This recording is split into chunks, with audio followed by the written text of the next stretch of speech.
We have been thinking about how to acquire the wisdom of God for our earthly life. ನಮ್ಮ ಇಹಲೋಕ ಜೀವಿತಕ್ಕೆ ಒಂದು ದೈವಿಕ ಜ್ಞಾನವನ್ನು ಹೇಗೆ ಪಡ್ಕೊಳ್ಬೇಕು ಅನ್ನೋದ್ರ ಬಗ್ಗೆ ನಾವು ಯೋಚಿಸ್ತಾ ಇದ್ದು. And Jesus taught us that there are two things that we must know about God when we pray to him. ಯೇಸು ಹೇಳಿದ್ರು ನಾವು ದೇವರಲ್ಲಿ ಪ್ರಾರ್ಥಿಸುವಾಗ ಎರಡು ವಿಷಯದ ಬಗ್ಗೆ ಯೋಚಿಸಬೇಕು ಅಂತ. If you forget either of those two, then you will not have faith to pray. ಅದರಲ್ಲಿ ಒಂದು ವಿಷಯನ ಮರೆತು ಬಿಟ್ಟರೂ ಕೂಡ ನಮಗೆ ಪ್ರಾರ್ಥನೆ ಮಾಡಲು ನಂಬಿಕೆ ಕಡಿಮೆ ಆಗುತ್ತೆ, ಇರೋದಿಲ್ಲ. The Bible says that when you pray, if you don't have faith, you won't get anything. ಸತ್ಯವೇದ ಹೇಳುತ್ತೆ, ನೀವು ಪ್ರಾರ್ಥನೆ ಮಾಡುವಾಗ ನಂಬಿಕೆ ಇಲ್ಲ ಅಂದ್ರೆ ನಿಮಗೆ ಏನು ಸಿಕ್ಕೋದಿಲ್ಲ. See James chapter 1. ಯಾಕೋಬನ ಪುಸ್ತಕ ಮೊದಲನೇ ಅಧ್ಯಾಯ ನೋಡಿ. Speaking about asking God for wisdom, James 1:5. ಯಾಕೋಬ 1:5 ನೋಡಿದ್ವಿ, ಇಲ್ಲಿ ಜ್ಞಾನಕ್ಕಾಗಿ ನಾವು ಕೇಳ್ಕೊಳ್ಳೋದ್ರ ಬಗ್ಗೆ ಹೇಳ್ತಾ ಇದೆ. The most important thing we need to ask God for is wisdom. ನಾವು ಮುಖ್ಯವಾಗಿ ಕೇಳ್ಕೊಳ್ಬೇಕಾಗಿದ್ದು ಏನು ಅಂದ್ರೆ ದೇವರ ಜ್ಞಾನಕ್ಕೆ. Because with wisdom we can get everything else. ಜ್ಞಾನದ ಜೊತೆ ನಮಗೆ ಬೇರೆ ಎಲ್ಲವೂ ಕೊಡಲ್ಪಡುತ್ತೆ. But if you ask yourself this question, ಆದರೆ ನೀವು ಈ ಪ್ರಶ್ನೆಯನ್ನು ನೀವೇ ಕೇಳ್ಕೊಂಡ್ರೆ, all of you who are sitting here, young and old, ಇಲ್ಲಿ ಕುಳಿತವರು ಚಿಕ್ಕವರು ದೊಡ್ಡವರು ಪ್ರತಿಯೊಬ್ಬರು, ask yourself one question. ನಿಮಗೆ ನೀವೇ ಈ ಒಂದು ಪ್ರಶ್ನೆಯನ್ನು ಕೇಳ್ಕೊಳ್ಳಿ. How many times have you asked God for wisdom? ನೀವು ಎಷ್ಟು ಸಲ ದೇವರಲ್ಲಿ ಜ್ಞಾನಕ್ಕಾಗಿ ಕೇಳ್ಕೊಂಡಿದ್ದೀರಾ? You have asked God for hundreds of things. ನೀವು ದೇವರಲ್ಲಿ ನೂರಾರು ವಿಷಯಗಳಿಗಾಗಿ ಪ್ರಾರ್ಥನೆ ಮಾಡಿದ್ದೀರಾ? But my guess is that hardly anybody asks God for wisdom. ನನ್ನ ಅನಿಸುವಿಕೆ ಏನಂದ್ರೆ ಬಹಳ ವಿರಳ ಜನ ದೇವರ ಜ್ಞಾನಕ್ಕಾಗಿ ಕೇಳ್ತಾರೆ. That shows how stupid we are. ಅದು ಏನು ತೋರಿಸುತ್ತೆ ಅಂದ್ರೆ ನಾವು ಎಷ್ಟು ಮೂರ್ಖರು ಅನ್ನೋದನ್ನ ತೋರಿಸುತ್ತೆ. And that is the reason why we have so many problems. ಅದರಿಂದ ನಮ್ಮ ಜೀವಿತದಲ್ಲಿ ಬಹಳಷ್ಟು ಸಮಸ್ಯೆಗಳಿದೆ ಅನ್ನೋದು ಗೊತ್ತಾಗುತ್ತೆ. See, you won't ask God for money if you got plenty of money. ನಿಮ್ಮಲ್ಲಿ ಬಹಳಷ್ಟು ಹಣ ಇದ್ರೆ ನೀವು ಹಣ ಕೇಳಲಿಕ್ಕೆ ಹೋಗೋದಿಲ್ಲ. When do you ask God for money? When you don't have money. ದೇವರಲ್ಲಿ ಯಾವಾಗ ನೀವು ಹಣ ಕೇಳ್ತೀರಾ? ಹಣ ಇಲ್ಲದೆ ಇರೋ ಸಮಯದಲ್ಲಿ. When do you ask God for health? When you don't have health. ನೀವು ಆರೋಗ್ಯಕ್ಕಾಗಿ ಯಾವಾಗ ಕೇಳ್ತೀರಾ? ಆರೋಗ್ಯ ಇಲ್ಲದೆ ಇರೋ ಸಮಯದಲ್ಲಿ. When you don't have a house, you ask for a house. ಮನೆ ಇಲ್ಲ ಅಂದ್ರೆ ಮನೆ ಕೇಳ್ತೀರಾ? If you've already got a house, you don't ask for a house. ನಿಮಗೆ ಮನೆ ಮೊದಲೇ ಇದ್ರೆ ಅದನ್ನ ಕೇಳಲಿಕ್ಕೆ ಹೋಗಲ್ಲ. So when you don't ask for wisdom, what does it prove? ನೀವು ಜ್ಞಾನಕ್ಕಾಗಿ ಕೇಳ್ತಾ ಇಲ್ಲ ಅಂದ್ರೆ ಏನು ತೋರಿಸುತ್ತೆ ಅದು? It proves that you think you have a lot of wisdom. You don't need to ask God for it. ಅದು ಏನು ತೋರಿಸುತ್ತೆ ಅಂದ್ರೆ ನೀವು ಯೋಚಿಸ್ತೀರಾ ನಿಮ್ಮಲ್ಲಿ ಬಹಳಷ್ಟು ಜ್ಞಾನ ಇದೆ ಅಂತ. But we don't have. ಆದ್ರೆ ಅದು ಇಲ್ಲ ನಮ್ಮ ಹತ್ರ. That is, the devil makes us think that our human wisdom is God's wisdom. ಅದು ಹೇಗೆ ಅಂದ್ರೆ ಸೈತಾನ ನಮಗೆ ಹೇಳ್ಕೊಡ್ತಾನೆ, ನಿಮ್ಮಲ್ಲಿರೋ ಮನುಷ್ಯ ಜ್ಞಾನ ಅದು ದೇವರ ಜ್ಞಾನ ಅಂತ ಹೇಳ್ಬಿಟ್ಟು. See, wherever there is, let me ask you a question. ನಾನು ಇಲ್ಲಿ ಒಂದು ಪ್ರಶ್ನೆಯನ್ನು ಕೇಳಲಿಕ್ಕೆ ಇಷ್ಟಪಡ್ತೀನಿ. There are two things mentioned in James 3:14. ಇಲ್ಲಿ ಯಾಕೋಬ 3:15 ಕೆಲವು ವಿಷಯಗಳು ಹೇಳಲ್ಪಟ್ಟಿದೆ. Jealousy and selfish ambition. ಇಲ್ಲಿ ಎರಡು ವಿಷಯ. 3:14. 3:14 ನಾವು ನೋಡ್ತೇವೆ ಮತ್ಸರ ಮತ್ತು ಪಕ್ಷಭೇದ ಅಂತ. Do you have jealousy? ನಿಮ್ಮಲ್ಲಿ ಮತ್ಸರ ಇದೆಯಾ? Do you have a selfish ambition for yourself? ನಿಮ್ಮಲ್ಲಿ ಸ್ವಾರ್ಥ, ನಿಮಗಾಗಿ ಸ್ವಾರ್ಥ ಆಶೆಗಳಿದೆಯಾ?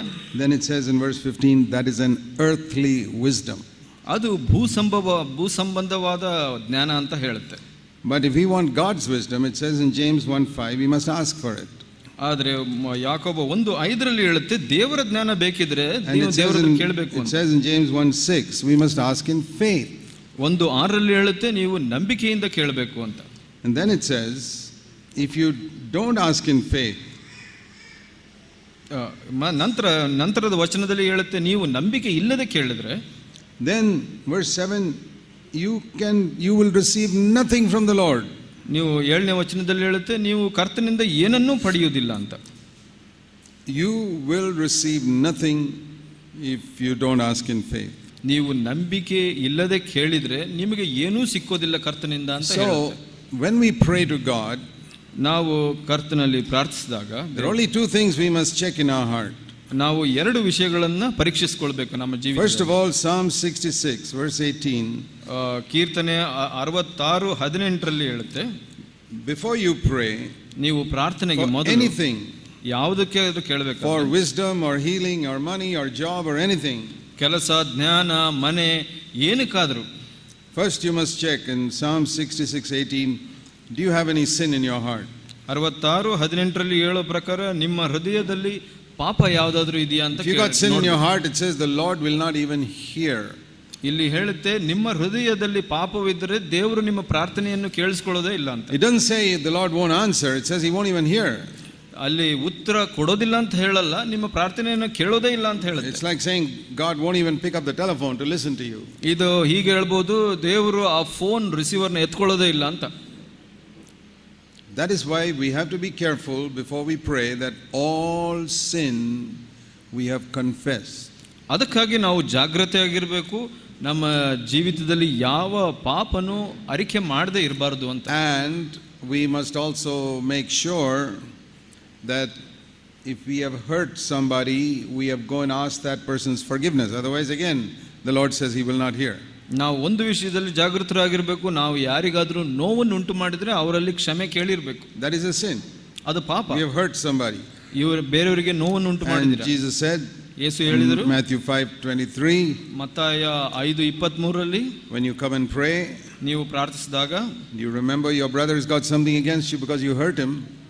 ನೀವು ನಿಮ್ಮ ಸಹೋದರನಿಗೆ ನಿಮ್ಮ ವಿರುದ್ಧವಾಗಿ ಏನೋ ಇದೆ, ಯಾಕೆಂದ್ರೆ ಆತನನ್ನ ನೋಯಿಸಿದ್ರ, Don't pray. ನೀವು ಪ್ರಾರ್ಥಿಸಬೇಡಿ. Go to your brother, set it right first. ನೀವು ನಿಮ್ಮ ಸಹೋದರನ ಬಳಿ ಹೋಗಿ ಅದನ್ನ ಸರಿ ಮಾಡ್ಕೊಳ್ಳಿ. Verse 24. 24ನೇ ವಚನ. Then come and pray. ನಂತರ ನೀವು ಬಂದು ಪ್ರಾರ್ಥನೆ So ಮಾಡಿ. that's the first thing we must make sure before we pray. Is there any sin that my conscience is convicting me about? ಪ್ರಾರ್ಥನೆ ಮಾಡುವುದಕ್ಕೆ ಮೊದಲು ಯಾವುದಾದ್ರೂ ನನ್ನ ಜೀವಿತದಲ್ಲಿ ಪಾಪ ಇದೆಯಾ, ನಾನು ದೇವರಿಗೆ ಅರಿಕೆ ಮಾಡಿ ಸರಿ ಮಾಡದೇ ಇರೋದು ಅಂತ ವಿಚಾರಿಸ್ಕೊಳ್ಳಿ. Otherwise your prayer is a waste of time. ನಿಮ್ಮ ಪ್ರಾರ್ಥನೆಯ ಸಮಯ ವ್ಯರ್ಥವಾಗುತ್ತೆ. ಇಲ್ಲ ಅಂದ್ರೆ I'll tell you what I believe. ನಾನು ಏನು ನಂಬ್ತೀನಿ ಅಂತ ಹೇಳ್ತೀನಿ ನಿಮಗೆ. More than 90% of prayers that believers pray, God never hears. 90% ಹೆಚ್ಚಾಗಿ ಈ ವಿಶ್ವಾಸಿಗಳು ಮಾಡುವಂತ ಪ್ರಾರ್ಥನೆಯನ್ನು ದೇವರು ಕೇಳೋದೇ ಇಲ್ಲ ಅಂತ. Most of the prayers you prayed, maybe God didn't even hear. ನೀವು ಮಾಡಿದ ಎಷ್ಟೋ ಪ್ರಾರ್ಥನೆಗಳು ದೇವರು ಕೇಳದೇನೆ ಇರಬಹುದು. Because there was something you didn't settle in your heart between you and God. ಯಾಕೆಂದ್ರೆ ನೀವು ಏನೋ ದೇವರ ವಿರುದ್ಧವಾಗಿ ಮಾಡಿದ್ದನ್ನ ನೀವು ಸರಿ ಮಾಡ್ಕೊಂಡಿಲ್ಲ. Or something you didn't settle between you and another person. ನೀವು ಮತ್ತೆ ನಿಮ್ಮ ಇನ್ನೊಬ್ಬ ಸಹೋದರನ ಮಧ್ಯ ಇರುವಂತದನ್ನ ನೀವು ಸರಿ ಮಾಡ್ಕೊಂಡಿಲ್ಲ. Maybe you didn't go and ask his forgiveness. ನೀವು ಆತನಲ್ಲಿ ಬಳಿ ಹೋಗಿ ಕ್ಷಮೆ ಕೇಳದೇ ಇರಬಹುದು. Or you didn't forgive somebody else. ನೀವು ಯಾರನ್ನೋ ಕ್ಷಮಿಸದೇ ಇರಬಹುದು. See, Jesus said in Matthew 11, ಮತ್ತಾಯ 11ರಲ್ಲಿ ನಾವು ನೋಡ್ತೇವೆ, verse 25, 25ನೇ ವಚನ. whenever you pray, first of all, forgive others if you got anything against anyone. ನೀವು ಪ್ರಾರ್ಥನೆ ಮಾಡೋ ಮೊದಲು ಯಾರಿಗೆ ವಿರುದ್ಧವಾಗಿ ಏನಾದರೂ ಇದ್ರೆ ನೀವು ಕ್ಷಮಿಸಿ ಅಂತ ಹೇಳಿ. That's in Mark 11:25. ಮಾರ್ಕ 11:25 ಇದೆ. So that's a sin if you haven't forgiven somebody. ನೀವು ಯಾರಿಗಾದ್ರೂ ಕ್ಷಮಿಸಿಲ್ಲ ಅಂದ್ರೆ ಅದು ಪಾಪ ಅದು. And that's a sin if you haven't asked forgiveness from somebody you hurt.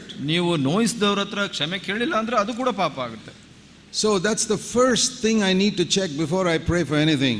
ಅದು ಮೊದಲನೇದಾಗಿ ನಾನು ಪರೀಕ್ಷಿಸಿಕೊಳ್ಳಬೇಕು ಪ್ರಾರ್ಥನೆ ಮಾಡೋದಕ್ಕೆ ಮೊದಲು. Does my conscience convict me of anything which is not confessed? ನನ್ನ ಮನಸಾಕ್ಷಿ ಯಾವುದಾದ್ರೂ ತೋರಿಸ್ಕೊಡ್ತಾ ಇದೆಯಾ, ಯಾವುದೋ ಒಂದನ್ನ ನಾನು ಅರಿಕೆ ಮಾಡಿಲ್ಲ ಅಂತ, ಅದನ್ನ ನಾನು ವಿಚಾರಿಸಿಕೊಳ್ಬೇಕು. If there is something like that, don't waste your time praying. Just go and set that matter right first. ಹಾಗೇನಾದ್ರೂ ಇದ್ರೆ ನೀವು ಮೊದಲು ಪ್ರಾರ್ಥನೆ ಮಾಡೋ ಅವಶ್ಯಕತೆ ಇಲ್ಲ, ಮೊದಲು ಹೋಗಿ ಅದನ್ನ ಸರಿ ಮಾಡ್ಕೊಳ್ಳಿ. So many churches have prayer meetings and God doesn't even hear it. It just goes to the roof and comes back. ಬಹಳ ಸಭೆಗಳಲ್ಲಿ ಪ್ರಾರ್ಥನಾ ಕೂಟಗಳು ನಡೆಯುತ್ತೆ, ಅದು ದೇವರು ಕೇಳೋದೇ ಇಲ್ಲ, ಅದು ಚಾವಣಿಗೆ ಹೋಗಿ ಮತ್ತೆ ಬಂದು ಬಿಡುತ್ತೆ. Do you think there's a greater privilege that we can have than being able to talk to Almighty God who runs this universe? ನೀವು ಅನ್ಕೊಂತೀರಾ ಇದಕ್ಕಿಂತ ದೊಡ್ಡ ಸೌಭಾಗ್ಯ ದೇವರ ಹತ್ರ ಮಾತಾಡುವಂತದಕ್ಕಿಂತ ಹೆಚ್ಚಿನ ಸೌಭಾಗ್ಯ ನಮಗಿದೆ ಅಂತ? Supposing the Prime Minister of India was your friend and says, anytime you want, just call me. You can call me on my private phone. ಪ್ರಧಾನಮಂತ್ರಿಯಾದ ನಮ್ಮ ದೇಶದ ಪ್ರಧಾನಮಂತ್ರಿ ಅವರು ನಿಮ್ಗೆ ಹೇಳಿದ್ರೆ, ನೀವು ಯಾವ ಸಮಯದಲ್ಲಿ ಏನೇ ಸಮಸ್ಯೆ ಇದ್ರೂ ನನಗೆ ಫೋನ್ ಮಾಡು ಅಂತ ಹೇಳಿದ್ರೆ ನಿಮಗೆ ಎಷ್ಟು ಹೇಗೆ? If you have any problem, just call me. ನಿಮ್ಗೇನೇ ತೊಂದರೆ ಇದ್ರೂ ನನಗೆ ಫೋನ್ ಮಾಡಿ ಅಂತ ಹೇಳ್ತಾರೆ. We would do that often. ನಾವು ಅದನ್ನು ಮತ್ತೆ ಮತ್ತೆ ಮಾಡ್ತೀವಿ ಆಗಿದ್ದು. But there are some problems even the Prime Minister cannot solve. ಆದರೆ ಕೆಲವು ಸಮಸ್ಯೆಗಳು ಪ್ರಧಾನಮಂತ್ರಿ ಕೂಡ ತೀರಿಸಲಿಕ್ಕೆ ಆಗಲ್ಲ. For example, if you are sick, what can the Prime Minister do for you? ಉದಾಹರಣೆಗೆ ನೀವು ಅನಾರೋಗ್ಯವಾಗಿದ್ರೆ ಅದು ಪ್ರಧಾನಮಂತ್ರಿ ಏನು ಮಾಡ್ಲಿಕ್ಕಾಗುತ್ತೆ? There is no problem God cannot solve.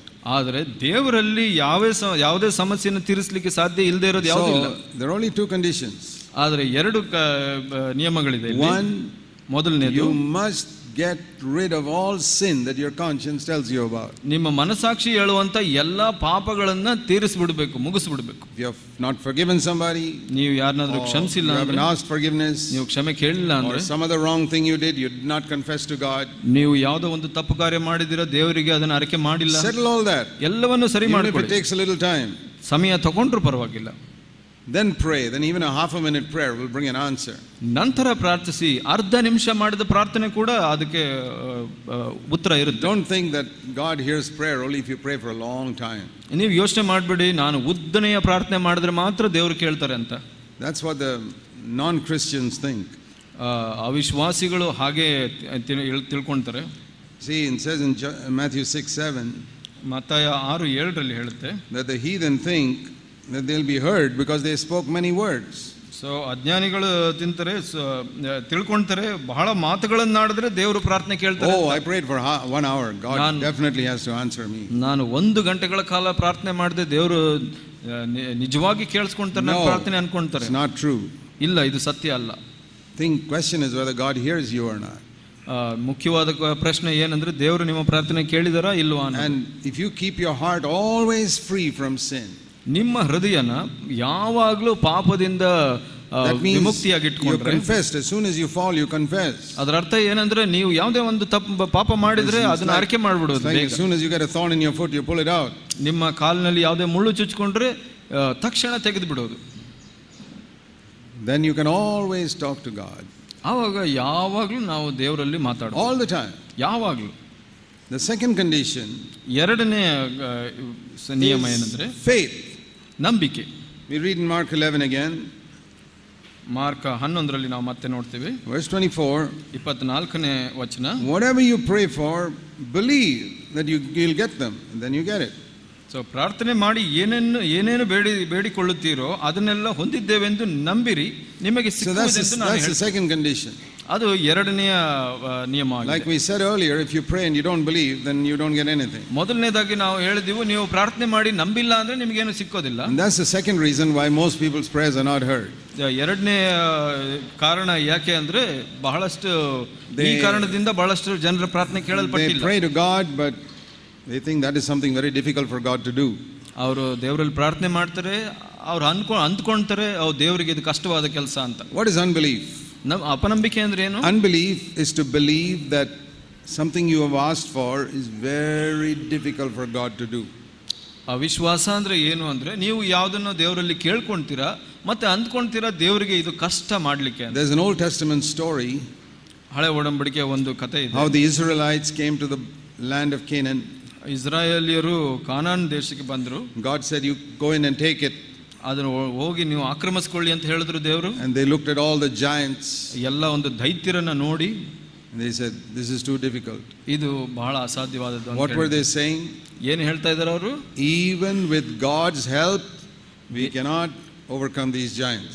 ದೇವರ ಸಹಾಯವಿದ್ದು ಕೂಡ ಈ ದೈತ್ಯರನ್ನ ನಾವು ಜಯಿಸಲಿಕ್ಕೆ ಸಾಧ್ಯ ಇಲ್ಲ ಅಂತ ಹೇಳ್ತಾ ಇದ್ದಾರೆ. 600,000 people said that. 600,000 ಜನ ಹೇಳಿದ್ರು ಹೀಗೆ. Yeah, 600,000 people said, even with God's help we cannot overcome these giants. 600,000 ಜನ ಹೇಳಿದ್ರು ದೇವರ ಸಹಾಯ ಇದ್ದು ಇವರನ್ನ ಜಯಗಳಿಸಲಿಕ್ಕೆ ಆಗೋದಿಲ್ಲ ಅಂತ. But 2 people said, ಆದ್ರೆ ಇಬ್ರು ಹೇಳಿದ್ರು, no, with God's help we can overcome them. ಇಲ್ಲ ದೇವರ ಸಹಾಯ ಇದ್ರೆ ನಾವು ಜಯಗಳಿಸಬಹುದು. And God honored their faith and they overcame them. So ದೇವರು ಅವರ ಸನ್ಮಾನಿಸಿದ್ರು, ಅವರ ನಂಬಿಕೆಯನ್ನು ಸನ್ಮಾನಿಸಿದ್ರು ಮತ್ತೆ ಅವರು ಜಯ ಹೊಂದಿದ್ರು. They were not stronger than the others. ಬೇರೆಯವರಿಗಿಂತ ಬಲಶಾಲಿಗಳಾಗಿದ್ರು ಅಂತ ಅರ್ಥ ಅಲ್ಲ ಇದು. They were old, 70-80-year-old people. 70-80 ವರ್ಷ ವಯಸ್ಸಾಗಿದ್ದವರು ಅವರು. But they overcame. ಆದ್ರೆ ಅವರು ಜಯಗಳಿಸಿದ್ರು. Because they had faith. ಅವರಿಗೆ ನಂಬಿಕೆ ಇತ್ತು. So all these things are written in scripture to teach us. ಈ ವಿಷಯಗಳನ್ನೆಲ್ಲ ಸತ್ಯವೇದದಲ್ಲಿ ಯಾಕೆ ಬರ್ದಿದೆ ಅಂದ್ರೆ ನಮಗೆ That if you look at a problem ನೀವು ಒಂದು ಸಮಸ್ಯೆಯನ್ನು like a ನೋಡಿದಾಗ big giant ದೊಡ್ಡ ದೈತ್ಯನಾಗಿ and you say, ನೀವು ಹೇಳ್ತೀರಾ, well, even with God's help we can't overcome that. ಅಯ್ಯೋ ದೇವರ ಸಹಾಯ ಇದ್ರೂನು ನಾನು ಇದನ್ನ ಜಯಿಸ್ಲಿಕ್ಕೆ ಸಾಧ್ಯ Or ಇಲ್ಲ. some sin in your life, even with God's help I will not be able to overcome that sin. ಯಾವುದೋ ಒಂದು ಪಾಪ ನಿಮ್ಮನ್ನ ಆಳ್ತಾ ಇದೆ, ದೇವರ ಸಹಾಯ ಇದ್ದು ನಾನು ಇದನ್ನ ಜಯಿಸ್ಲಿಕ್ಕೆ ಆಗಲ್ಲ ಅಂತ ಹೇಳ್ತಾರೆ. That problem even God cannot solve. ಆ ಸಮಸ್ಯೆ ದೇವರು ಕೂಡ ಅದನ್ನ ಪರಿಹರಿಸಲಿಕ್ಕೆ Then I ಸಾಧ್ಯ can ಇಲ್ಲ. tell you it will not be solved. ನಾನು ನಿಜವಾಗ್ಲೂ ಹೇಳ್ತೀನಿ ಇದು ಸಾಧ್ಯ ಇಲ್ಲ. And I can tell you you will not overcome that sin. ಆ ಒಂದು ಪಾಪನ ನೀವು ಜಯಗಳಿಸ್ಲಿಕ್ಕೆ ಸಾಧ್ಯ ಇಲ್ಲ. Not because God can't help you, ದೇವ್ರು ಸಹಾಯ ಮಾಡ್ಲಿಕ್ಕೆ ಆಗಲ್ಲ ಅಂತಲ್ಲ, but because you insulted God by saying he is so weak. ದೇವರಿಗೆ ನಾಚಿಕೆ ಪಡಿಸಿದ್ರ, ಆ ದೇವರೇ ಬಲಹೀನನು ಅಂತ ಹೇಳಿ. It's a great insult to say that God is weak. ಬಹಳ ಅವಮಾನ ಅದು, ದೇವರಿಗೆ ಬಲಹೀನನು ಅಂತ ಹೇಳೋದು. He who runs the universe is so weak that he can't help you with some minor problem. ಈ ಒಂದು ಪ್ರಪಂಚವನ್ನೇ ನಡೆಸುವಂತವನು ಈ ಚಿಕ್ಕ ಒಂದು ಸಮಸ್ಯೆಯನ್ನು ಸರಿ ಮಾಡ್ಲಿಕ್ಕಾಗಿಲ್ಲ ಅಂದ್ರೆ ಅದು ಒಂದು It ಅವಮಾನ. can look like a big problem for you, ನಿಮಗೆ ಅದು ದೊಡ್ಡ ಸಮಸ್ಯೆಯಾಗಿ ಕಾಣಿಸ್ತಾ but ಇರಬಹುದು, it's not a big problem for God. ದೇವರಿಗೆ ಅದು ದೊಡ್ಡ ಸಮಸ್ಯೆ ಅಲ್ಲ. See, many of us, we worship a very small God, ನಾವು ಒಂದು ಚಿಕ್ಕ ದೇವರನ್ನ ಪೂಜಿಸ್ತೀವಿ, and that's why we don't get so many things. ಅದರಿಂದ ನಮಗೆ ಹೆಚ್ಚು ಸಿಗೋದಿಲ್ಲ. We ದೇವರಿಂದ must realize how big and almighty our God is, ನಮ್ಮ ದೇವರು ಎಷ್ಟು ದೊಡ್ಡವರು, ಸರ್ವಶಕ್ತನು ಅಂತ ತಿಳ್ಕೊಳ್ಬೇಕು. how much he loves us, ನಾವು ಅವರು ಎಷ್ಟು ನಮ್ಮನ್ನ how he can ಪ್ರೀತಿಸ್ತಾರೆ, do everything. ಎಲ್ಲವನ್ನು ನಮಗಾಗಿ ಹೇಗೆ ಮಾಡ್ತಾರೆ ಅವರು. I sometimes, like to think of pictures that help me to have faith. ಕೆಲವು ಚಿತ್ರಣಗಳನ್ನ ನಾನು ಯೋಚನೆ ಮಾಡ್ಲಿಕ್ಕೆ ಇಷ್ಟಪಡ್ತೀನಿ, ನನಗೆ ನಂಬಿಕೆ ಜಾಸ್ತಿ ಆಗ್ಲಿ. Jesus often used pictures. ಯೇಸು ಕೂಡ ಚಿತ್ರಣಗಳನ್ನ ಉಪಯೋಗಿಸಿದರು. Have you seen sometimes a line of ants taking little grains of rice or something? ಒಂದು ಇರುವೆ ಸಾಲು ಒಂದು ಅಕ್ಕಿ ಕಾಳನ್ನ ತಗೊಂಡೋಗೋದು ನೋಡೋಣ. And that grain of rice is bigger than the ant. ಆ ಒಂದು ಅಕ್ಕಿಯ ಕಾಳು ಒಂದು ಇರುವೆಗಿಂತ ದೊಡ್ಡದಾಗಿರುತ್ತೆ. That ant is struggling to carry that grain of rice to the hole where it lives. ಆ ಒಂದು ಇರುವೆ ಆ ಒಂದು ಅಕ್ಕಿ ಕಾಳನ್ನ ತೆಗೆದುಕೊಂಡು ಹೋಗಕ್ಕೆ ಅದು ಎಲ್ಲಿ ಇರುತ್ತೆ ಅಲ್ಲಿ ತಗೊಂಡು ಹೋಗಕ್ಕೆ ಕಷ್ಟಪಡ್ತಾ It's ಇದೆ. a big struggle. ಅದು ದೊಡ್ಡ ಕಷ್ಟ. It's a big struggle even to go 20 feet or 10 yards, ಅದು 10 meters. ಅದು 10 ಅಡಿ ಅಥವಾ 10 ಮೀಟರ್ ಹೋಗ್ಲಿಕ್ಕೆ ಅದು ಕಷ್ಟನೇ. And supposing that ant could speak to me, ಆ ಒಂದು ಇರುವೆ ನನ್ನಲ್ಲಿ ಮಾತಾಡ್ಲಿಕ್ಕೆ ಸಾಧ್ಯ ಆದ್ರೆ, say, Brother Zach, can you please help me carry this one grain of rice? Brother Jack ನನಗೆ ಸಹಾಯ ಮಾಡ್ತೀರಾ ಈ ಅಕ್ಕಿ ಕಾಳನ್ನ ತೆಗೆದುಕೊಂಡು ಹೋಗ್ಲಿಕ್ಕೆ ಅಂತ ಕೇಳಿದಾಗ I say, sure. ನಾನು ಹೇಳ್ತೀನಿ ನಿಜವಾಗಿ. He says, oh, Brother Zach, this is very heavy. It's bigger than me. ಇರುವೆ ಹೇಳುತ್ತೆ, ಬ್ರದರ್ ಜ್ಯಾಕ್ ನಿಮಗೆ ಗೊತ್ತಿಲ್ಲ ಇದು ಬಹಳ ತೂಕ ಇದೆ ಅಂತ. One grain of rice. ಒಂದು ಅಕ್ಕಿಯ ಕಾಳು It's bigger than me, heavier than me. ನನಗಿಂತ ದೊಡ್ಡದು ಮತ್ತು Are you ಭಾರವಾದದ್ದು. sure you can carry it? ನಿಮ್ಗೆ ನಿಜವಾಗ್ಲೂ ಆಗುತ್ತಾ ನಿಮ್ಗೆ ತಗೊಂಡೋಗ್ಲಿಕ್ಕೆ? And it's not a short distance, it's 10 meters. ಇದು ಕಡಿಮೆ ದೂರ ಅಲ್ಲ, 10 ಮೀಟರ್ಗಳಿದೆ ಅಂತ. You sure you can take it so far? ನಿಮ್ಗೆ ಆಗುತ್ತಾ ಅದು ತಗೊಂಡೋಗ್ಲಿಕ್ಕೆ? I say, I can bring a bag of rice for you, not just one grain. ನಾನು ಹೇಳ್ತೀನಿ ನಿನಗೆ ಒಂದು ಅಕ್ಕಿ ಕಾಳಲ್ಲ, ಒಂದು ಚೀಲದಲ್ಲಿ ಪೂರ್ಣವಾಗಿ ತಗೊಂಡು ಬಂದು ಕೊಡ್ತೀನಿ ಅಂತ ಹೇಳ್ತೀನಿ. And I can carry it 100 meters, not just 10 meters. ನನಗೆ 10 ಮೀಟರ್ ಅಲ್ಲ 100 ಮೀಟರ್ ಕೂಡ ನಾನು ತಗೊಂಡೋಗಿ ಬರ್ಲಿಕ್ಕೆ ಸಾಧ್ಯ ಇದೆ ನನಗೆ. The ant says, that's difficult. You don't realize how heavy it is. ಆ ಇರುವೆ ಹೇಳುತ್ತೆ, ಓ ಅದು ಅಸಾಧ್ಯ, ನಿಮಗೆ ಗೊತ್ತಿಲ್ಲ ಇದ್ರ ಭಾರ ಎಷ್ಟಿದೆ That ಅಂತ. sounds so stupid, right? ಅದು ನಾವು ಕೇಳಿಸ್ಕೊಂಡ್ರೆ ಬಹಳ ಮೂರ್ಖವಾಗಿ ಕಾಣಿಸುತ್ತೆ. That is exactly how we pray to God when we have a problem. ನಮ್ಗೆ ಸಮಸ್ಯೆ ಇರುವಾಗ ನಾವು ಹಾಗೇನೆ ದೇವರಲ್ಲಿ ಪ್ರಾರ್ಥನೆ Lord, ಮಾಡ್ತೀವಿ. this problem is so big. ಕರ್ತನೇ ದೇವರೇ ಇದು ಬಹಳ ದೊಡ್ಡ Much bigger than ಸಮಸ್ಯೆ, me. ನನಗಿಂತ ದೊಡ್ಡದು ಸ್ವಾಮಿ. Are you sure you can handle it? ದೇವರೇ ನಿನ್ನ ಕೈಲಿ ಆಗುತ್ತಾ ಪರಿಹಾರ We ಮಾಡ್ಲಿಕ್ಕೆ? pray like that, we will get nothing. ನಾವು ಹಾಗೆ ಪ್ರಾರ್ಥಿಸಿದ್ರೆ ನಮಗೆ ಏನೂ ಸಿಕ್ಕೋದಿಲ್ಲ. That's why Jesus told us, ಅದರಿಂದ ಯೇಸು ಹೇಳಿದನು, whenever you pray, ಯಾವಾಗ ಪ್ರಾರ್ಥನೆ ಮಾಡುವಾಗ there are a couple of things you need to know ಕೆಲವು ವಿಷಯಗಳನ್ನ ತಿಳ್ಕೊಂಡಿರ್ಬೇಕು before you even start praying. ಪ್ರಾರ್ಥನೆ ಮಾಡೋದಕ್ಕೆ ಮೊದಲೇ. He said in Matthew 6 and verse 9, ಮತ್ತಾಯ 6:9ರಲ್ಲಿ, when you pray, pray like this. ನೀವು ಪ್ರಾರ್ಥಿಸುವಾಗ ಹೀಗೆ ಪ್ರಾರ್ಥಿಸಿ, Our Father who art in heaven. ಪರಲೋಕದಲ್ಲಿರುವ ನಮ್ಮ ತಂದೆಯೇ. So there are two things there. ಇಲ್ಲಿ 2 ವಿಷಯಗಳಿದೆ. This is before you pray.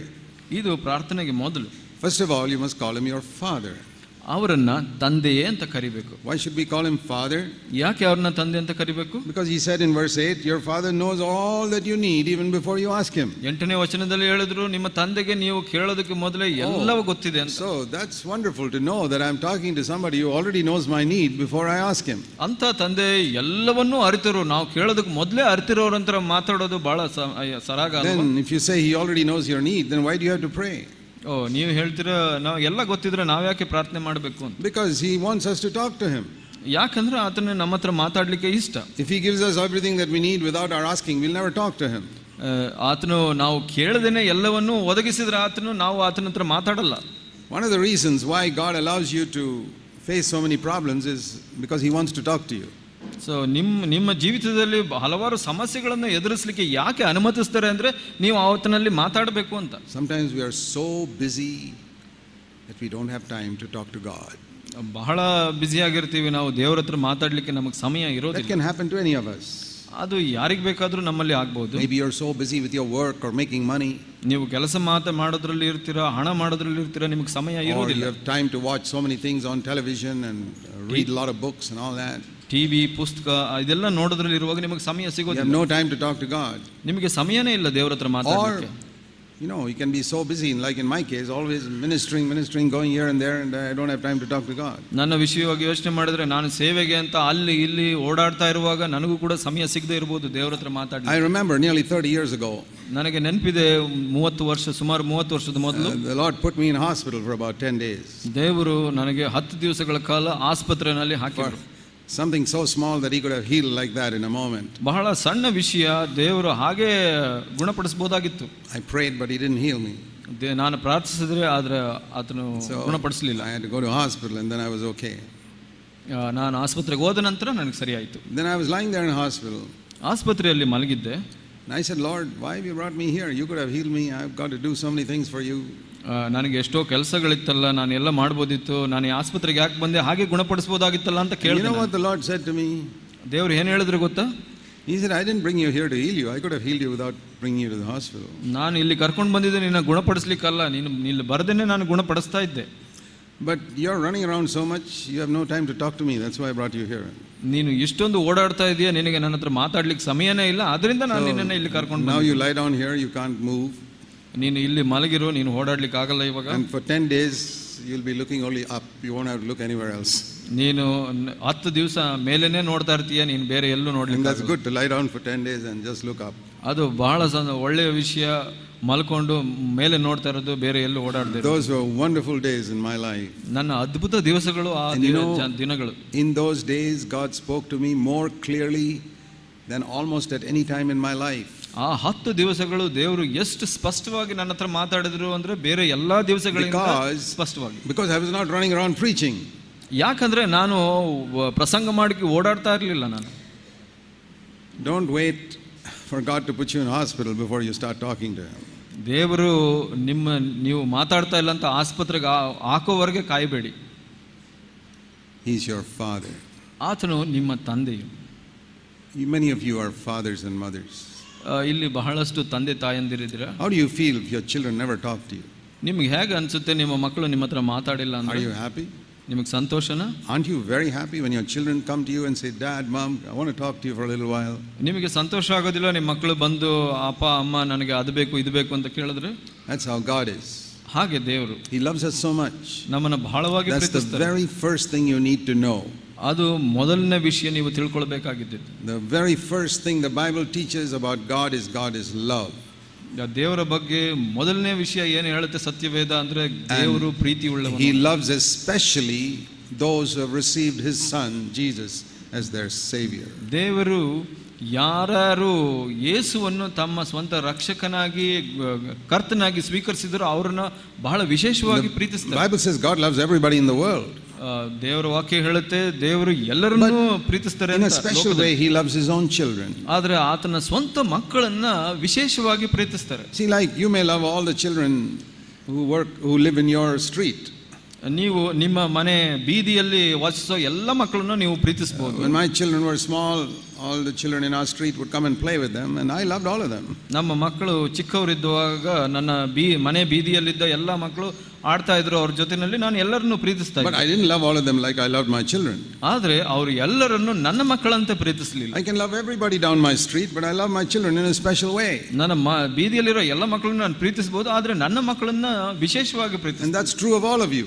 ಅದು ಎಲ್ಲರ ವಿಷಯದಲ್ಲೂ ಸತ್ಯ. And that's true of God also. ದೇವರ ವಿಷಯದಲ್ಲೂ He loves everybody in the world. ದೇವರು ಎಲ್ಲರನ್ನೂ But ಪ್ರೀತಿಸ್ತಾರೆ he ಈ loves his ಲೋಕದಲ್ಲಿ. children in a special way. ಆದ್ರೆ ಸ್ವಂತ ಮಕ್ಕಳನ್ನ ವಿಶೇಷವಾಗಿ And ಪ್ರೀತಿಸ್ತಾರೆ. among his children, ಆ ಮಕ್ಕಳಲ್ಲಿ he loves those obedient children much more.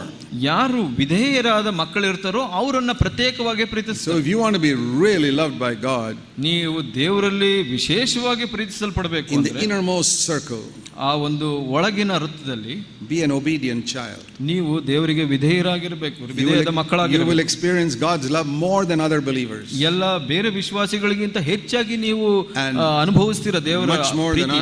much more than unbelievers. ಅವಿಶ್ವಾಸಿಗಳಿಗಿಂತ ಹೆಚ್ಚಾಗಿ ಅನುಭವಿಸ್ತೀರ. You say, does that mean God is partial? ದೇವರು ಪಕ್ಷಪಾತಿನ ಹಾಗಂದ್ರೆ? No, God is not partial. ದೇವರು ಪಕ್ಷಪಾತಿ ಅಲ್ಲ. But he loves those who obey him. ಆದ್ರೆ ಯಾರು ವಿಧೇಯರಾಗ್ತಾರೆ ಅವ್ರನ್ನ ವಿಶೇಷವಾಗಿ No, ಪ್ರೀತಿಸ್ತಾರೆ. that's not just my idea. Jesus said that in John 14. ಯೋಹಾನ 14ರಲ್ಲಿ ಯೇಸು ಹೇಳಿದ್ರು, ಇದು ನನ್ನ ಯೋಚನೆ ಅಲ್ಲ. Read it. John 14 verse 21. 14:21ರಲ್ಲಿ ನೋಡ್ತೀವಿ. Some people don't know this. ಇದು ಕೆಲವರಿಗೆ ಗೊತ್ತಿಲ್ಲ. Some people think God loves all his children equally. ಬಹಳ ಜನ ಕೆಲವರು ಯೋಚನೆ ಮಾಡ್ತಾರೆ ದೇವರು ಎಲ್ಲರನ್ನೂ ಸಮಾನವಾಗಿ ಪ್ರೀತಿಸ್ತಾರೆ. It's not true. ಇದು ಸತ್ಯ ಅಲ್ಲ. It says here, he who has my commandments and keeps them, he's the one who loves me. ನನ್ನ ಆಜ್ಞೆಗಳನ್ನು ಹೊಂದಿ ಅವುಗಳನ್ನು ಕೈಗೊಂಡು ನಡೆಯುವವನೇ ನನ್ನನ್ನು ಪ್ರೀತಿಸುವನು. And if he who loves me, my Father will love him. ನನ್ನನ್ನು ಪ್ರೀತಿಸುವವನು ನನ್ನ ತಂದೆಗೆ ಪ್ರಿಯನಾಗಿರುವನು. And I will love him. ನಾನು ಅವನನ್ನು And I will show myself to him. ನಾನು ಅವನಿಗೆ ಕಾಣಿಸಿಕೊಳ್ಳುವೆನು. Who is that? ಯಾರು? Those who love me. ಯಾರು ನನ್ನನ್ನು ಪ್ರೀತಿಸ್ತಾರೆ. And how do you know you love him? ಯಾಕೆ ಗೊತ್ತಾಗುತ್ತೆ ನಾವು Same verse, ಪ್ರೀತಿಸ್ತಾರೆ ಅಂತ? you keep his commandments. ಅದೇ ವಚನದಲ್ಲಿ ಹೇಳುತ್ತೆ, ನನ್ನ ಆಜ್ಞೆಗಳನ್ನು ನಡೆಸಿಕೊಳ್ಳುವರು. There are believers who keep all of God's commandments. There are some believers who don't keep all of his commandments. ಅದು ಏನು ಹೇಳುತ್ತೆ ಅಂದ್ರೆ, ಕೆಲವು ವಿಶ್ವಾಸಿಗಳು ದೇವರ ಆಜ್ಞೆಗಳನ್ನ ಕೈಗೊಳ್ತಾರೆ, ಕೆಲವರು ಕೈಗೊಳ್ಳೋದಿಲ್ಲ. God loves everybody in the world. ದೇವರು ಎಲ್ಲರನ್ನು ಪ್ರೀತಿಸ್ತಾರೆ ಈ John ಲೋಕದಲ್ಲಿ. 3:16 says, God so loved the world. ಯೋಹಾನ 3:16 ಹೇಳುತ್ತೆ, ದೇವರು ಎಲ್ಲರನ್ನು ಲೋಕವನ್ನು ಪ್ರೀತಿಸಿದರು ಅಂತ. His son died even for the terrorists. ಎಲ್ಲ ಒಂದು ಉಗ್ರವಾದಿಗಳಿಗೆ ಕೂಡ ಯೇಸು ಸತ್ತನು. So he loves the whole world. ಎಲ್ಲರ ಲೋಕದಲ್ಲಿರೋರೆಲ್ಲರೂ That's the big circle, big ಅದು circle. ದೊಡ್ಡ ವೃತ್ತ. And in that there's a small circle of born again children whom God loves more. ಆ ಒಂದು ದೊಡ್ಡ ವೃತ್ತದಲ್ಲಿ ಒಂದು ಚಿಕ್ಕ ವೃತ್ತ ಇದೆ, ವಿಶ್ವಾಸಿಗಳು ದೇವರಲ್ಲಿ And inside there is a small third circle. ಆದ್ರೆ ಒಳಗಡೆ ಇನ್ನೂ ಒಂದು ಚಿಕ್ಕ ವೃತ್ತ That's ಇದೆ. mentioned here. ಅದು ಇಲ್ಲಿ ಹೇಳ್ಪಟ್ಟಿದೆ. Those believers who keep God's commandments. ದೇವರ ಆಜ್ಞೆಗಳಲ್ಲಿ ನಡೆದುಕೊಳ್ಳುವವರು. Oh, Jesus loves them in a special way. ಯೇಸು ಅವರನ್ನ ವಿಶೇಷವಾಗಿ God loves them in a very special way. ದೇವರು ಅವರನ್ನ ವಿಶೇಷವಾಗಿ ಪ್ರೀತಿಸ್ತಾರೆ. And he does things for them that he won't do for all the others. ದೇವರು ಅವರಿಗೆ ಏನು ಮಾಡ್ತಾರೋ ಅದನ್ನ ಬಹಳಷ್ಟು ಬೇರೆ ವಿಶ್ವಾಸಿಗಳಿಗೆ ಮಾಡೋದಿಲ್ಲ. Like God does things for his children that he won't do for other people.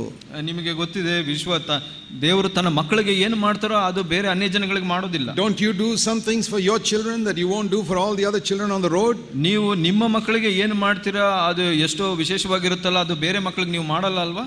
God is like that. ಹಾಗೆ ದೇವರು ಕೂಡ. And for example, if you have a business, ನಿಮಗೆ ಒಂದು ವ್ಯಾಪಾರ ಇದ್ರೆ, say you're running a shop in the town, ಒಂದು ಪಟ್ಟಣದಲ್ಲಿ ಒಂದು ಅಂಗಡಿ ನಡೆಸ್ತಾ ಇದ್ದೀರಾ, which son will you put there to look after the shop when you're gone away? ಆ ಒಂದು ಅಂಗಡಿಯನ್ನ ನೋಡಿಕೊಳ್ಳಿಕ್ಕೆ ಯಾರನ್ನ ಹಾಕ್ತೀರಾ, ಯಾವ ಮಗನನ್ನ ಹಾಕ್ತೀರಾ ನೀವು? You won't put a immature 5-year-old son to sit there in the shop. ಒಂದು 5 ವರ್ಷದ ಒಂದು ಅಪ್ರಬುದ್ಧ ಮಗುನ ಅಲ್ಲಿ ಇಡೋದಿಲ್ಲ ನೀವು. No, you'll put a mature 25-year-old son there. ಪ್ರಾಯಸ್ಥನಾದ 25 ವರ್ಷದ ಮಗನನ್ನ ಇಡ್ತೀರಾ ಅಲ್ಲಿ. Why? ಯಾಕೆ? Because your 5-year-old will just run away and go and play with somebody when somebody calls him. 5 ವರ್ಷದ ಮಗ ನೀನು ಓಡೋಗಿ ಬೇರೆ ಆಟ ಆಡ್ಲಿಕ್ಕೆ ಪ್ರಾರಂಭ ಮಾಡ್ತಾನೆ ಯಾರಾದ್ರೂ ಬಂದಾಗ. So just like you give responsibility to more responsible children, ಯಾರು ಜವಾಬ್ದಾರಿಯುತರಾಗಿರ್ತಾರೋ ಅಂತ ಮಕ್ಕಳಿಗೆ ನೀವು ಜವಾಬ್ದಾರಿಯನ್ನು ಕೊಡ್ತೀರಾ. God gives responsibility to some of his mature children. He won't give it to the others. ದೇವರು ಕೂಡ ಹಾಗೆ ಯಾರು ಜವಾಬ್ದಾರಿಯುತ ಮಕ್ಕಳಿರ್ತಾರೋ ಅವರಿಗೆ ಜವಾಬ್ದಾರಿಯನ್ನು ಕೊಡ್ತಾರೆ, ಎಲ್ಲರಿಗೂ ಕೊಡೋದಿಲ್ಲ. That's not partiality. ಅದು ಪಕ್ಷಪಾತವಲ್ಲ. It's not partiality that you put your 25-year-old son there and not your 5-year-old son. ನೀವು 25 ವರ್ಷ ಮಗನನ್ನ ಜವಾಬ್ದಾರಿ ಕೆಲಸ ಕೊಟ್ಟು ಬೇರೆಯವನ್ನ ಹಾಕಿಲ್ಲ ಅಂದ್ರೆ ಅದು ಪಕ್ಷಪಾತವಲ್ಲ. We must seek to be in that inner circle of those who love Jesus and want to keep his commandments. ನಾವು ಆ ಒಂದು ಚಿಕ್ಕ ಒಂದು ವೃತ್ತದೊಳಗಡೆ ಇರಲಿಕ್ಕೆ ಪ್ರಯಾಸ ಪಡಬೇಕು. ಯಾರು ದೇವರ ಆಜ್ಞೆಗಳನ್ನು ಕೈಕೊಂಡು ನಡೀತಾರೋ he'll do so many things for you. ಆವಾಗ ನಿಮಗೆ ದೇವರು ಎಷ್ಟೋ ಕಾರ್ಯಗಳನ್ನು He knows all that you need. ನಿಮಗೆ ಬೇಕಾಗಿರೋ ಅವಶ್ಯಕತೆಗಳೆಲ್ಲ ಆತನಿಗೆ ಗೊತ್ತಿದೆ. And we read in Romans 8:32 what God will do for you. ರೋಮ 8:32 ದೇವರು ಏನು ಮಾಡ್ತಾರೆ ಅಂತ ನಾವು ಓದ್ತೀವಿ. If you don't know this verse, this is a wonderful verse. You must really underline it in your Bible. ಈ ವಚನ ಗೊತ್ತಿಲ್ಲ ಅಂದ್ರೆ ಈ ವಚನನ ಗುರುತು ಮಾಡ್ಕೊಳ್ಳಿ, ಇದು ಅದ್ಭುತವಾದ ವಚನ. You must always know this verse, Romans 8:32. ರೋಮ 8:32 ನಿಮಗೆ ಯಾವಾಗಲೂ ನೆನಪಿರಬೇಕು ಈ ವಚನ. It's talking about the love of God. ಪ್ರೀತಿ, ದೇವರ ಪ್ರೀತಿಯ ಬಗ್ಗೆ ಹೇಳ್ತಾ ಇದೆ. And listen to this, it's a question here. ಇಲ್ಲಿ ಒಂದು ಪ್ರಶ್ನೆ ಇದೆ, ಕೇಳಿಸಿ. And you have to answer the question. ಆ ಒಂದು ಪ್ರಶ್ನೆನ ಉತ್ತರ ಕೊಡಬೇಕು. There are some verses in the Bible which are commandments. ಕೆಲವು ವಚನಗಳು ಆಜ್ಞೆಗಳಾಗಿದೆ. Some are promises. ಕೆಲವು ವಾಗ್ದಾನಗಳಿದೆ. But some promises are like questions that you must answer. ಕೆಲವು ವಚನಗಳು ಪ್ರಶ್ನೆಗಳಿದೆ, ಅದಕ್ಕೆ ನೀವು ಉತ್ತರ ಕೊಡಬೇಕು. So answer this question. ಉತ್ತರವನ್ನು ಕೊಡಿ. This is a question to you. ಈ ಪ್ರಶ್ನೆ ನಿಮ್ಮಲ್ಲಿಗೆ ಕೇಳಲ್ಪಟ್ಟಿದೆ. God, who did not spare his own son but gave him up for us. ಈ ಸ್ವಂತ ಮಗನನ್ನು ಉಳಿಸಿಕೊಳ್ಳದೆ ಆತನನ್ನು ನಮ್ಮೆಲ್ಲರಿಗೆ ಕೊಟ್ಟನಲ್ಲ. That you believe, right? ಅದನ್ನ ನಂಬ್ತಿರಲ್ಲ ನೀವು? If he did that, ಮಗನನ್ನು ಕೊಟ್ಟ ಮೇಲೆ won't he give everything else freely to us? ಮಗನನ್ನು ಕೊಟ್ಟ ಮೇಲೆ ಸಮಸ್ತವನ್ನು ನಮಗೆ ದಯಪಾಲಿಸದೆ ಇರುವನೇ? That's a question. ಅದು ಒಂದು ಪ್ರಶ್ನೆ. Now you have to answer yes or no. ಅದಕ್ಕೆ ಹೌದೋ ಇಲ್ವೋ ಅನ್ನೋದು ನೀವು ಉತ್ತರ There are only ಕೊಡಬೇಕು. two answers, yes or no. ಅಲ್ಲಿ ಎರಡೇ ಉತ್ತರ ಇರೋದು, ಹೌದು ಅಥವಾ ಇಲ್ಲ. He who gave his own son, don't you think he'll give all the other things which are worth less than his son? ಸ್ವಂತ ಮಗನನ್ನೇ ಕೊಟ್ಟ ಮೇಲೆ ಅದಕ್ಕಿಂತ ಕಡಿಮೆ ಬೆಲೆಯುಳ್ಳ ಹಲವಾರು ವಿಷಯಗಳನ್ನು ನಿಮಗೆ ಕೊಡೋದು. Is there anything more valuable than the son of God? ದೇವರ ಮಗನಿಗಿಂತ ಅಮೂಲ್ಯವಾದದ್ದು ಯಾವ್ದಾದ್ರು ಇದೆಯಾ? And if he gave his son for us, ಆತನ ಮಗನನ್ನೇ ನಮಗೆ ಕೊಟ್ಟ ಮೇಲೆ why won't he give us everything else? ಬೇರೆ ಎಲ್ಲ ಯಾಕೆ ಕೊಡೋದಿಲ್ಲ? Will he give it or not? ಕೊಡ್ತಾರಾ ಇಲ್ವೋ ಹೇಳಿ. What do you think? ಏನು ಯೋಚನೆ ಮಾಡ್ತೀರಾ ನೀವು? Say yes or no. ಹೌದು ಅಥವಾ ಇಲ್ಲ ಅಂತ ಹೇಳಿ. Yes or no? ಹೌದಾ ಇಲ್ವಾ? Okay, now it's easy to say yes here. ಇಲ್ಲಿ ಹೌದು ಅಂತ ಹೇಳೋದು ಬಹಳ ಸುಲಭ. Next week, ಬರೋ ವಾರ when you face a problem, ನಿಮಗೆ ಸಮಸ್ಯೆ ಬಂದಾಗ you should say yes. ಆ ಸಮಸ್ಯೆ ಬಂದಾಗ ನೀವು ಹೌದು ಅಂತ ಹೇಳಿ. That is the time to say yes. ಆವಾಗ ಹೌದು ಅಂತ ಹೇಳಬೇಕು. That's the time to remember what you said now. ನೀವು ಇವಾಗ ಹೇಳಿದ್ದನ್ನ ಆವಾಗ ನೆನಪಿಸ್ಕೊಳ್ಬೇಕು. And when you face a very difficult problem, ಬಹಳ ತುಂಬಾ ಸಮಸ್ಯೆ ಇದ್ದಾಗ say to yourself, ನಿಮಗಾಗಿ ನೀವು ಹೇಳ್ಕೊಳ್ಳಿ, God who gave his only son, ತಂದೆಯಾದ ದೇವರು ತನ್ನ ಒಬ್ಬನೇ ಮಗನನ್ನು ನನಗೆ won't he give us all these other things? ಎಲ್ಲ ಬೇರೆ ವಿಷಯಗಳನ್ನ ನನಗೆ ಕೊಡೋದಿಲ್ವಾ ಸಂಗತಿಗಳು? Yes. ಹೌದು. And how much will he charge for it? ಎಷ್ಟು ಅವರು ಬೆಲೆ ಮಾಡ್ತಾರೆ, ಅದಕ್ಕೆ ಬೆಲೆ ಕಟ್ಟಬೇಕು. It's also written here. ಅದು ಕೂಡ ಕೊಟ್ಟಿದ್ದಾರೆ. How much do you have to pay? ಎಷ್ಟು ಕಟ್ಟಬೇಕು ನೀವು? Free. ಅದು ಒಂದು ಉಚಿತವಾಗಿ ಕೊಡ್ತಾರೆ. We all like to get some things free, right? ನಾವು ಯಾವಾಗಲೂ ಉಚಿತವಾಗಿ ಪಡೆಯಲಿಕ್ಕೆ ಇಷ್ಟಪಡ್ತೀವಲ್ಲ? Anything that's free on the table we go and grab immediately before anybody else gets it. ಯಾವುದಾದ್ರೂ ಉಚಿತವಾಗಿ ಮೇಜಿನ ಮೇಲೆ ಇಟ್ಟಿದ್ರೆ ಅದು ಬೇಗ ಹೋಗಿ ತಗೊಳ್ಬೇಕು ಅಂತ ಯೋಚನೆ ಮಾಡ್ತೀವಲ್ಲ? So supposing I say on that table outside we have kept 10-100 rupee notes. First come, first can take it free. So ನಾನು ಈಗ ಹೀಗೆ ಹೇಳ್ತೀನಿ, ಹೊರಗಡೆ ಒಂದು ಮೇಜಿನ ಮೇಲೆ 10-100 ರೂಪಾಯಿ ನೋಟ್ಗಳನ್ನು ಇಟ್ಟಿದ್ದೀನಿ, ಉಚಿತವಾಗಿ ಮೊದಲು ಬಂದವರು ತಗೊಳ್ಬಹುದು. I think before the final prayer itself somebody will run. ಇಲ್ಲಿ ಪ್ರಾರ್ಥನೆ ಮುಗಿಯೋ ಮೊದಲೇ ಎಷ್ಟೋ ಜನ ಓಡೋಗ್ಬಿಡ್ತಾರೆ. Because it's free. ಯಾಕೆಂದ್ರೆ ಅದು ಉಚಿತವಾಗಿ ಸಿಗುತ್ತೆ. Why don't we run for the things God has given us freely? ಯಾಕೆ ದೇವರು ಉಚಿತವಾಗಿ ಕೊಡೋದಕ್ಕೆ ನಾವು ಓಡಬಾರದು? What has he given us freely? ಯಾವುದು ದೇವರು ಕೊಟ್ಟಿದ್ದಾರೆ ಉಚಿತವಾಗಿ? What does it say in your Bible, Kannada Bible? Kannada Bible ನಲ್ಲಿ ಏನಂತ ಹೇಳ್ತಾರೆ? All things ಎಲ್ಲವನ್ನು freely. ಸಮಸ್ತವನ್ನು ಉಚಿತವಾಗಿ. I believe that. ನಾನು ನಂಬುತ್ತೇನೆ. If you don't believe it, you don't get it. ನೀವು ನಂಬಿಲ್ಲ ಅಂದ್ರೆ ಅದು ನಿಮಗೆ ಸಿಗಲ್ಲ. See, believing is like giving a check in the bank. ನಂಬೋದು ಅಂದ್ರೆ ಒಂದು ಚೆಕ್ ನ ಬ್ಯಾಂಕ್ ನಲ್ಲಿ ಕೊಡೋ ಹಾಗೆ. If you keep the check in your house, you get zero. ನೀವು ಆ ಚೆಕ್ ನ ನೀವು ಮನೇಲಿ ಇಟ್ಕೊಂಡ್ರೆ ನಿಮಗೆ ಏನು ಸಿಕ್ಕಲ್ಲ, 0 ಸಿಗುತ್ತೆ. You give it in the bank, you get it. ನೀವು ಬ್ಯಾಂಕ್ ನಲ್ಲಿ ಕೊಟ್ರೆ ನಿಮಗೆ ಹಣ ಸಿಗುತ್ತೆ. Supposing somebody sends you a check 10,000 rupees and signs it. 10,000 ಯಾರೋ ಕೊಟ್ಟು ನಿಮಗೆ ಅದನ್ನ ಸೈನ್ ಮಾಡಿರ್ತಾರೆ. Why will you keep it in your house? ನಿಮ್ಮ ಮನೆಯಲ್ಲಿ ಯಾಕೆ ಇಟ್ಕೊಂತೀರಾ ಅದನ್ನ? You'll say this fellow is only making a fool of me. He doesn't have that money. ಯಾಕೆ ಇಟ್ಕೊಂತೀರಾ ಅಂದ್ರೆ ನೀವು ಈತ ನನ್ನನ್ನು ಮೂರ್ಖನನ್ನಾಗಿ ಮಾಡ್ತಾ ಇದ್ದಾನೆ, ನಿಜವಾಗ್ಲೂ ಕೊಡಲ್ಲ ಅಂತ. That's why you keep it in the house. ಅದರಿಂದ ಮನೆಯಲ್ಲಿ But ಇಟ್ಕೊಂಡು if you really believe it, ನೀವು ನಿಜವಾಗಿ ನಂಬಿದ್ರೆ you'll go and give it in the bank. ನೀವು ಬ್ಯಾಂಕ್ ನಲ್ಲಿ ಹೋಗಿ ಕೊಡ್ತೀರಾ. And when God gives a promise, ದೇವರು ವಾಗ್ದಾನವನ್ನು you say, he can't really do it. ಅವ್ರು ನಿಜವಾಗ್ಲೂ ಮಾಡೋದಿಲ್ಲ. That's why you don't claim it. ಅದರಿಂದ ನೀವು ಪಡ್ಕೊಳ್ತೀರಾ. I want to tell you something. ನಾನು ಇನ್ನೊಂದು ಹೇಳ್ತೀನಿ, there are so many things you have missed in your life till today because you didn't believe God would do it for you. ನೀವು ಬಹಳಷ್ಟು ವಿಷಯಗಳನ್ನ ದೇವರಿಂದ ಪಡ್ಕೊಂಡಿಲ್ಲ ಇಂದು. ಯಾಕೆ ಅಂದ್ರೆ ನೀವು ನಂಬಿಲ್ಲ ದೇವರು. That's why Jesus tried his best to teach people God is a loving father. ಅದರಿಂದ ದೇವರು ಸಾಧ್ಯವಾದಷ್ಟು ಜನರಿಗೆ ತಿಳಿಸಲಿಕ್ಕೆ ಪ್ರಯತ್ನ ಪಟ್ಟರು. He ದೇವರು can give you wisdom for all the complicated situations you ಎಲ್ಲ face. ಒಂದು ಸಮಸ್ಯೆಗಳಿಗೂ ದೇವರು ಜ್ಞಾನವನ್ನು ಒದಗಿಸ್ತಾರೆ. Do you have difficulty in some particular area? ಯಾವುದೋ ಒಂದು ಕ್ಷೇತ್ರದಲ್ಲಿ ನಿಮಗೆ ಕಷ್ಟ Some ಇದೆಯಾ? family problem, ಮನೆ ವಿಷಯದಲ್ಲಿ, sickness problem, ಯಾವುದೋ ಒಂದು ಅನಾರೋಗ್ಯದ ಸಮಸ್ಯೆ, difficult child, ಮಗುವಿನ ಸಮಸ್ಯೆ, or difficult daughter, difficult son, ಕಷ್ಟಕರ ಸಮಸ್ಯೆ ಇರುವಂತ ಮಗಳು, some problem in your school or college. ಯಾವುದೋ ಒಂದು ಕಾಲೇಜಿನಲ್ಲಿ ಶಾಲೆಯಲ್ಲಿ ತೊಂದರೆ. I want to tell you, no problem is too difficult for God. ದೇವರಿಗೆ ಯಾವ ಸಮಸ್ಯೆನೂ ದೊಡ್ಡದಲ್ಲ ಅಂತ ಹೇಳಿ You must have faith. ನಿಮಗೆ ನಂಬಿಕೆ ಇರಬೇಕು. I'm not saying God will solve the problem the way you think he should solve it. ನಾನು ಹೇಳ್ತಾ ಇರೋದು ನೀವು ಯೋಚನೆ ಮಾಡದ ಹಾಗೆ ದೇವರು ಆ ಸಮಸ್ಯೆನ ನಿವಾರಿಸ್ತಾರೆ ಅಂತಲ್ಲ. For example, ಉದಾಹರಣೆಗೆ, now after hearing this message, ಈ ಒಂದು ಬೋಧನೆಯನ್ನು ಕೇಳಿದ ನಂತರ some young man is going to say to God, ಒಬ್ಬ ಯೌವನಸ್ಥನು ದೇವರಿಗೆ ಹೇಳ್ತಾನೆ, Lord, that pretty girl, that's for me. ಆ ಒಂದು ಸುಂದರ ಹುಡುಗಿ ನನಗೆ ಬೇಕು. In Jesus' name, I claim it. ಯೇಸುವಿನ ಹೆಸರಲ್ಲಿ ನಾನು ಕೇಳ್ಕೊಂತೀನಿ. And you wait and wait for that girl to come and say yes. ಅವನು ಕಾಯ್ತಾ ಇರ್ತಾನೆ ಆ ಹುಡುಗಿ ಬಂದು ಸರಿ ಅಂತ ಹೇಳಿ. And then one day you hear the news she married somebody else. ಒಂದ್ ದಿವಸ ಅವನಿಗೆ ಗೊತ್ತಾಗುತ್ತೆ ಆ ಹುಡುಗಿ ಯಾರನ್ನೋ ಬೇರೆಯವ್ರನ್ನ ಮದುವೆ ಆಗಿಬಿಟ್ಲು ಅಂತ. See, what happened to all these wonderful things Brother Zach said in the meeting? ಈ ಬ್ರದರ್ ಝಾಕ್ ಎಷ್ಟೋ ಒಂದು ವಿಶೇಷ ಸಂಗತಿಗಳನ್ನ ಹೇಳಿದ್ರೆ ಅದೆಲ್ಲ ಏನಾಯ್ತು ಅಂತ ಕೇಳ್ತಾರೆ. And then finally, after a few years, you get married to another girl who is not so good looking. ಅವನು ಇನ್ನೊಂದು ಹುಡುಗಿಯನ್ನ ಮದುವೆ ಆಗ್ತಾನೆ, ಸುಂದರವಾಗಿ ಇಲ್ಲದೆ ಇರೋ ಹುಡುಗಿನ ನಂತರ. But as you live with her, ಆಕೆ ಜೊತೆ ಜೀವನ ಮಾಡಿ, you discover what a humble, God-fearing girl she is. ಆವಾಗ ಅವನಿಗೆ ಗೊತ್ತಾಗುತ್ತೆ ಎಷ್ಟು ದೀನ, ತಗ್ಗಿಸಿಕೊಳ್ಳುವ, ದೇವರಿಗೆ ಭಯಪಡುವಂತ ಹೆಂಡತಿ ಈಕೆ ಅಂತ. And then you hear news about that other pretty girl that she's always fighting with her husband. ಆಮೇಲೆ ಆ ಒಂದು ಸುಂದರ ಹುಡುಗಿ ಬಗ್ಗೆ ಕೇಳ್ತಾನೆ, ಆ ಗಂಡನ ಜೊತೆ ಯಾವಾಗಲೂ ಜಗಳ ಮಾಡ್ತಾಳೆ ಅಂತ. You say, Lord, thank you for saving me. ಆಮೇಲೆ ಹೇಳ್ತಾನೆ, ದೇವರೇ ಧನ್ಯವಾದ ನನ್ನನ್ನು ಕಾಪಾಡಿದ್ದಕ್ಕಾಗಿ. I prayed for some stupid thing and you didn't give it to me. ನಾನು ಒಂದು ಮೂರ್ಖತೆಗೆ ಕೇಳಿದ್ದೆ, ನಾನು ನೀನು ಕೊಟ್ಟಿಲ್ಲ, ಒಳ್ಳೇದಾಯ್ತು. I'm not saying all pretty girls are like that. ನಾನು ಹೇಳ್ತಾ ಇರೋದು ಸುಂದರವಾಗಿರೋರೆಲ್ಲ ಹಾಗಿರ್ತಾರೆ ಅಂತಲ್ಲ. But I'm saying sometimes when God doesn't give you something, ಕೆಲವು ಸಲ ದೇವರು ನಿಮಗೆ ಕೆಲವನ್ನ it's because he wants to give you something better. ಯಾಕೆ ಅಂದ್ರೆ ದೇವರು ಇನ್ನೂ ಉತ್ತಮವಾದದನ್ನು ನಿಮಗೆ ಕೊಡ್ಲಿಕ್ಕೆ ಬಯಸ್ತಾರೆ. ಅದರಿಂದ that was a beautiful shiny paper wrapping.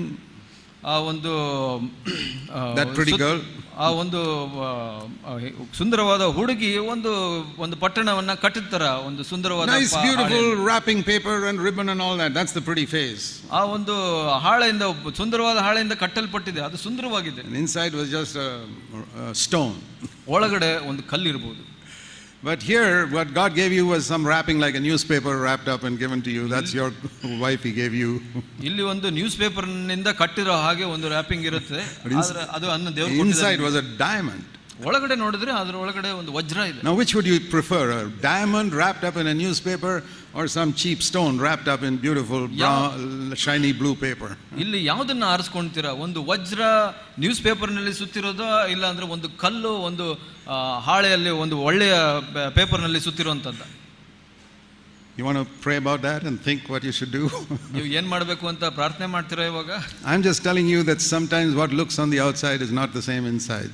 ನಾನು ಏನು ಹೇಳ್ತಾ ಇದ್ದೀನಿ ಅಂದ್ರೆ, ಹೊರಗಡೆಯಿಂದ ಏನು ಕಾಣಿಸುತ್ತೋ ಯಾವಾಗಲೂ ಅದು ಒಳಗಡೆ ನಿಜ ಆಗಿರೋದಿಲ್ಲ. If God doesn't give you something, it's because he wants to give you something better. ದೇವರು ಕೆಲವು ಸಲ ನಿಮಗೆ ಕೆಲವನ್ನು ಕೊಡದೇ ಇರಬಹುದು, ಯಾಕೆ ಅಂದ್ರೆ ಅದಕ್ಕಿಂತ ಉತ್ತಮವಾದನ್ನು ಕೊಡಲು ಬಯಸ್ತಾರೆ. Healing, for example, is an excellent thing. ಗುಣಪಡಿಸುವುದು ಅದು ಬಹಳ ಅದ್ಭುತವಾದ ಒಳ್ಳೆಯದು. Even the apostle Paul, God didn't give it because he gave him something better than that. ಅಪೊಸ್ತಲರ ಪೌಲನಿಗೆ ದೇವರು ಕೊಡಲಿಲ್ಲ ಒಂದ್ಸಲ, ಅದಕ್ಕಿಂತ ಉತ್ತಮವಾದದ್ದನ್ನ ಕೊಟ್ಟರು. He says, you get healing, you become proud.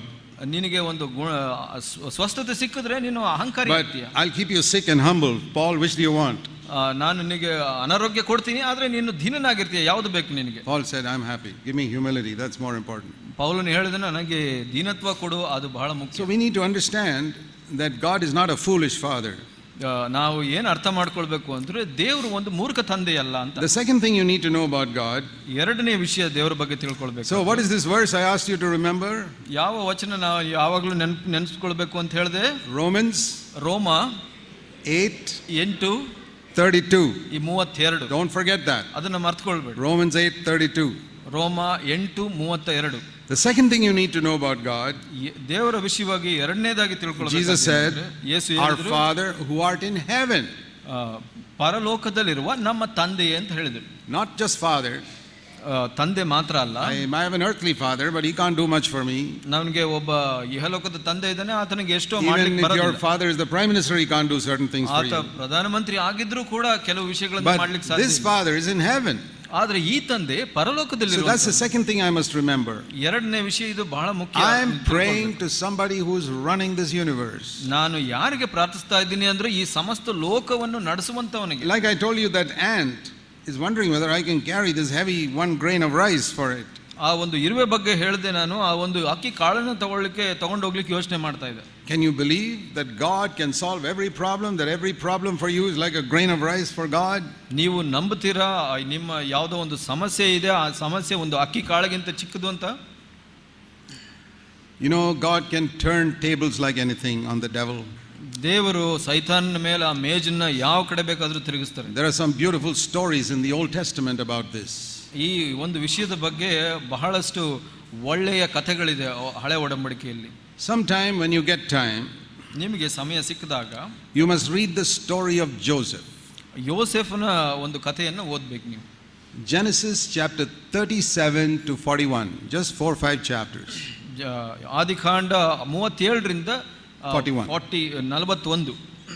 Can you remember that? Genesis 37 to 41. ಅದನ್ನ ನೆನಪಿಟ್ಕೊಳ್ಳಿ. ಆದಿಕಾಂಡ 37ರಿಂದ 41ನೇ ಅಧ್ಯಾಯವರೆಗೆ. It's a beautiful story. ಅದು ಬಹಳ ಒಳ್ಳೆಯ ಅದ್ಭುತ. And I don't have time to show all the references, but this is the story. ನಾನು ಎಲ್ಲವನ್ನು ತೋರಿಸಲಿಕ್ಕೆ ಆಗಲ್ಲ, ಆದರೆ ಇದು ಒಂದು ಕಥೆ. You read it yourself. ನೀವೇ ಅದನ್ನ ಓದಿ. God had a plan for Joseph. ದೇವರಿಗೆ ಒಂದು ಉದ್ದೇಶ ಇತ್ತು ಯೋಸೇಫನ ಜೀವಿತದಲ್ಲಿ. That he doesn't tell him in the beginning. ಅದನ್ನ ಮೊದಲೇ ಆತನ ಪ್ರಾರಂಭದಲ್ಲಿ ಹೇಳೋದಿಲ್ಲ. God has a plan for you, a good plan, but he won't tell you in the beginning. ನಿಮಗೆ ನಿಮ್ಮ ಬಗ್ಗೆ ದೇವರಿಗೆ ಒಂದು ಒಳ್ಳೆ ಉದ್ದೇಶ ಇದೆ, ಆದರೆ ಪ್ರಾರಂಭದಲ್ಲಿ ಹೇಳೋದಿಲ್ಲ ದೇವರು. And God didn't choose Joseph just because he liked him. ದೇವರು ಯೋಸೇಫನ ಹಾಗೆ ಆರಿಸಿಕೊಂಡಿಲ್ಲ, ಆತನನ್ನ ಪ್ರೀತಿಸಿಕೊಂಡು. He was a very obedient 17-year-old boy. 17 ವರ್ಷದ ವಿಧೇಯ ಒಬ್ಬ ಹುಡುಗನಾಗಿದ್ದನು ಆತನು. God really loves obedient children. ವಿಧೇಯರಾದ ಮಕ್ಕಳನ್ನ ದೇವರು ನಿಜವಾಗಿ ಪ್ರೀತಿಸ್ತಾರೆ. And so God gave him dreams and all which other people didn't get. ಬೇರೆಯವರಿಗೆ ಸಿಗದೇ ಇರೋ ಎಷ್ಟೋ ಒಂದು ಒಳ್ಳೆಯ ಕನಸುಗಳನ್ನು ದೇವರು ಕೊಟ್ಟರು. But he had 10 older brothers who were jealous of him. ಆತನ ಬಗ್ಗೆ ಒಂದು ದ್ವೇಷದಿಂದ ಹೊಟ್ಟೆ ಕೆಚ್ಚಿನಿಂದಿದ್ರು. ಅವರು 10 ಜನ hated him. ಆತನನ್ನು ದ್ವೇಷಿಸಿದ್ರು. They hated him so much they wanted to kill him. ಆತನನ್ನು ಎಷ್ಟು ದ್ವೇಷಿಸಿದ್ರು ಅಂದ್ರೆ ಆತನನ್ನು ಕೊಲ್ಲಲಿಕ್ಕೆ ಕೂಡ ಪ್ರಯತ್ನ ಪಟ್ಟರು. Now you may have difficult brothers and sisters, but I don't think any of your brothers and sisters want to kill you. ನಿಮಗೂ ಕೂಡ ಕಷ್ಟ ಕೊಡುವಂತ ಸಹೋದರರು ಇರಬಹುದು, ಆದ್ರೆ ನಿಮ್ಮನ್ನ ಸಾಯಿಸಕ್ಕೆ ಯಾರು ಪ್ರಯತ್ನ ಮಾಡದೇ ಇರಬಹುದು. But Joseph had 10 brothers who wanted to kill him. ಆದರೆ ಯೋಸೇಫನಿಗೆ 10 ಜನ ಸಹೋದರರು ಇದ್ರು, ಅವರು ಆತನನ್ನು ಕೊಲ್ಲಲಿಕ್ಕೆ ಪ್ರಯತ್ನ ಪಟ್ಟರು. But you can't kill a man for whom God has got a plan. ದೇವರು ಉದ್ದೇಶ ಇರುವಂತ ಒಬ್ಬ ಮನುಷ್ಯನನ್ನ ನೀವು ಸಾಯಿಸಲಿಕ್ಕೆ ಸಾಧ್ಯ ಇಲ್ಲ. There's more than once the devils tried to kill me, he didn't succeed. ನನಗೆ ಒಂದಕ್ಕಿಂತ ಹೆಚ್ಚಿನ ಸಮಯದಲ್ಲಿ ಸೈತಾನ ನನ್ನನ್ನು ಸಾಯಿಸಲಿಕ್ಕೆ ಪ್ರಯತ್ನ ಪಟ್ಟನು. I can tell you stories about that. ನಾನು ಅದರ ಬಗ್ಗೆ ಬಹಳಷ್ಟು ಕಥೆಗಳನ್ನು ಹೇಳಬಹುದು. But if God has got a plan for you, even the devil cannot kill you. ದೇವರು ನಿಮ್ಮ ಜೀವಿತದ ಬಗ್ಗೆ ಉದ್ದೇಶ ಇದ್ರೆ ಸೈತಾನನು ನಿಮ್ಮನ್ನ Your enemies cannot kill you. ನಿಮ್ಮ ವಿರೋಧಿಗಳು ಸಾಯಿಸಲಿಕ್ಕೆ They tried to kill Jesus, they couldn't kill him because he said my time has not yet come. ಯೇಸುವನ್ನು ಸಾಯಿಸಲಿಕ್ಕೆ ಬಹಳ ಸಲ ಪ್ರಯತ್ನ ಪಟ್ಟರು. ಯೇಸು ಹೇಳಿದ್ರು ನನ್ನ ಸಮಯ ಇನ್ನೂ ಬಂದಿಲ್ಲ. Only when the time came they could kill him. ಆದರೆ ಸಮಯ ಬಂದಾಗ ಅದನ್ನು ಸಾಯಿಸಲಿಕ್ಕೆ ಸಾಧ್ಯ. When the time comes for all of us, we should all be ready to go. ನಮ್ಮ ಸಮಯ ಬಂದಾಗ ನಾವೆಲ್ಲರೂ ಸಿದ್ಧರಿರಬೇಕು ಹೋಗ್ಲಿಕ್ಕೆ. Whether 33 years or 90 years, that's up to God. 33 90 ಎಷ್ಟೇ ವಯಸ್ಸಾದ್ರೂ ಅದು ದೇವರು ನಿರ್ಧರಿಸ್ತಾರೆ. I want to live on earth only for the time God has allotted for me, not longer than that. ನಾನು ದೇವರು ಕೊಟ್ಟಿರೋ ನಿರ್ದಿಷ್ಟ ಸಮಯದಲ್ಲಿ ಮಾತ್ರ ಜೀವಿಸಲಿಕ್ಕೆ ಇಷ್ಟಪಡ್ತೀನಿ, ಅದಕ್ಕಿಂತ ಹೆಚ್ಚು ಬೇಕಾಗಿಲ್ಲ.